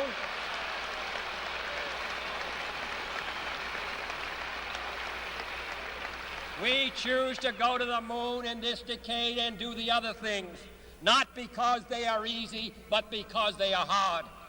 Because that goal will serve to organize and measure the best of our energies and skills. Because that challenge is one that we're willing to accept, one we are unwilling to postpone, and one we intend to win, and the others too. It is for these reasons that I regard the decision last year to shift our efforts in space from low to high gear as among the most important decisions that will be made during my incumbency in the office of the presidency. In the last 24 hours, we have seen facilities now being created for the greatest and most complex exploration in man's history.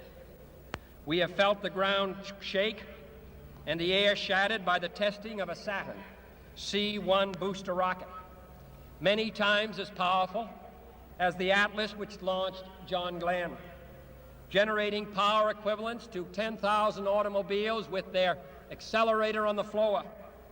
We have seen the site where 5 F-1 rocket engines, each one as powerful as all 8 engines of the Saturn combined, will be clustered together to make the advanced Saturn missile, assembled in a new building to be built at Cape Canaveral, as tall as a 48-story structure, as wide as a city block, and as long as 2 lengths of this field.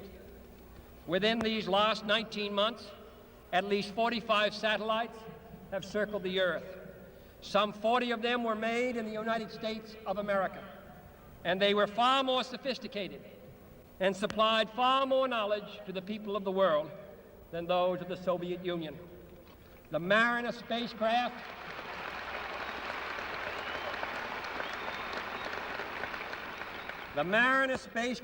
now on its way to Venus is the most intricate instrument in the history of space science. The accuracy of that shot is comparable to firing a missile from Cape Canaveral and dropping it in this stadium between the 40-yard lines. Transit satellites are helping our ships at sea to steer a safer course. Tireless satellites have given us unprecedented warnings of hurricanes and storms, and will do the same for forest fires and icebergs. We have had our failures, but so have others, even if they do not admit them, and they may be less public. To be sure, to be sure we are behind, and will be behind for some time, in manned flight. But we do not intend to stay behind, and in this decade we shall make up and move ahead.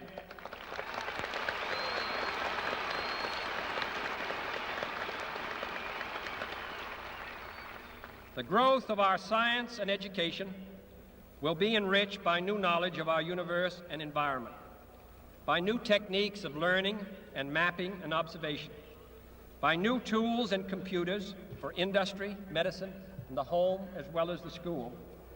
Technical institutions such as Rice will reap the harvest of these gains.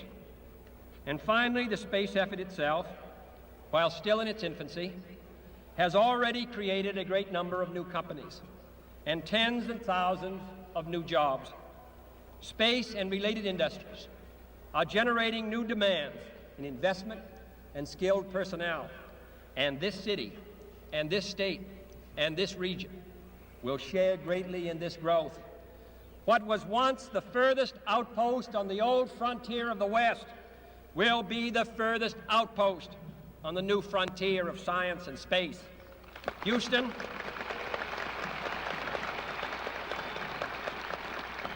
your city of Houston, with its manned spacecraft center, will become the heart of a large scientific and engineering community.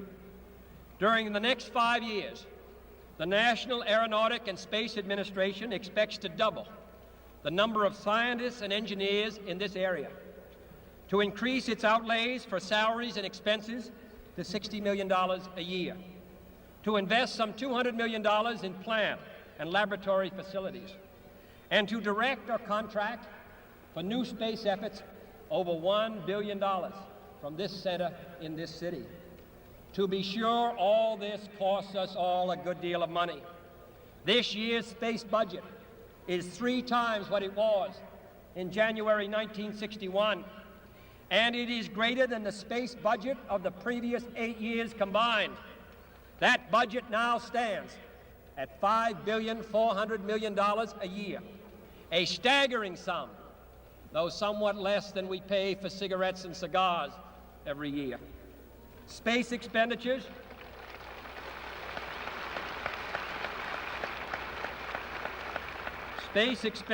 will soon rise some more, from 40 cents per person per week to more than 50 cents a week for every man, woman, and child in the United States. For we have given this program a high national priority, even though I realize that this is, in some measure, an act of faith and vision, for we do not now know what benefits await us. But if I were to say, my fellow citizens, that we shall send to the moon 240,000 miles away from the control station in Houston a giant rocket more than 300 feet tall, the length of this football field, made of new metal alloys, some of which have not yet been invented, capable of standing heat and stresses several times more than have ever been experienced, fitted together with a precision better than the finest watch, carrying all the equipment needed for propulsion, guidance, control, communications, food, and survival, on an untried mission to an unknown celestial body, and then return it safely to Earth, re-entering the atmosphere at speeds of over 25,000 miles per hour, causing heat about half that on the temperature of the sun, almost as hot as it is here today, and do all this, and do all this, and do it right, and do it first before this decade is out, then we must be bold.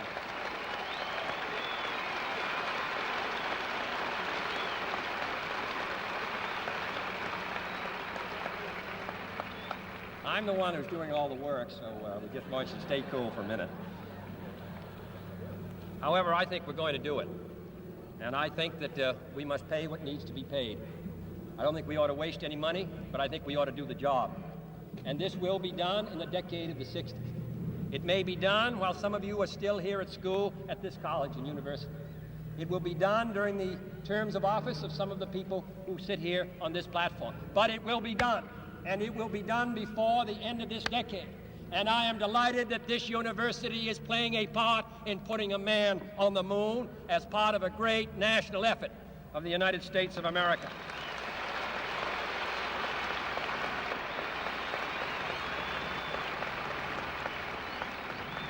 Many years ago, the great British explorer George Mallory, who was to die on Mount Everest, was asked why did he want to climb it.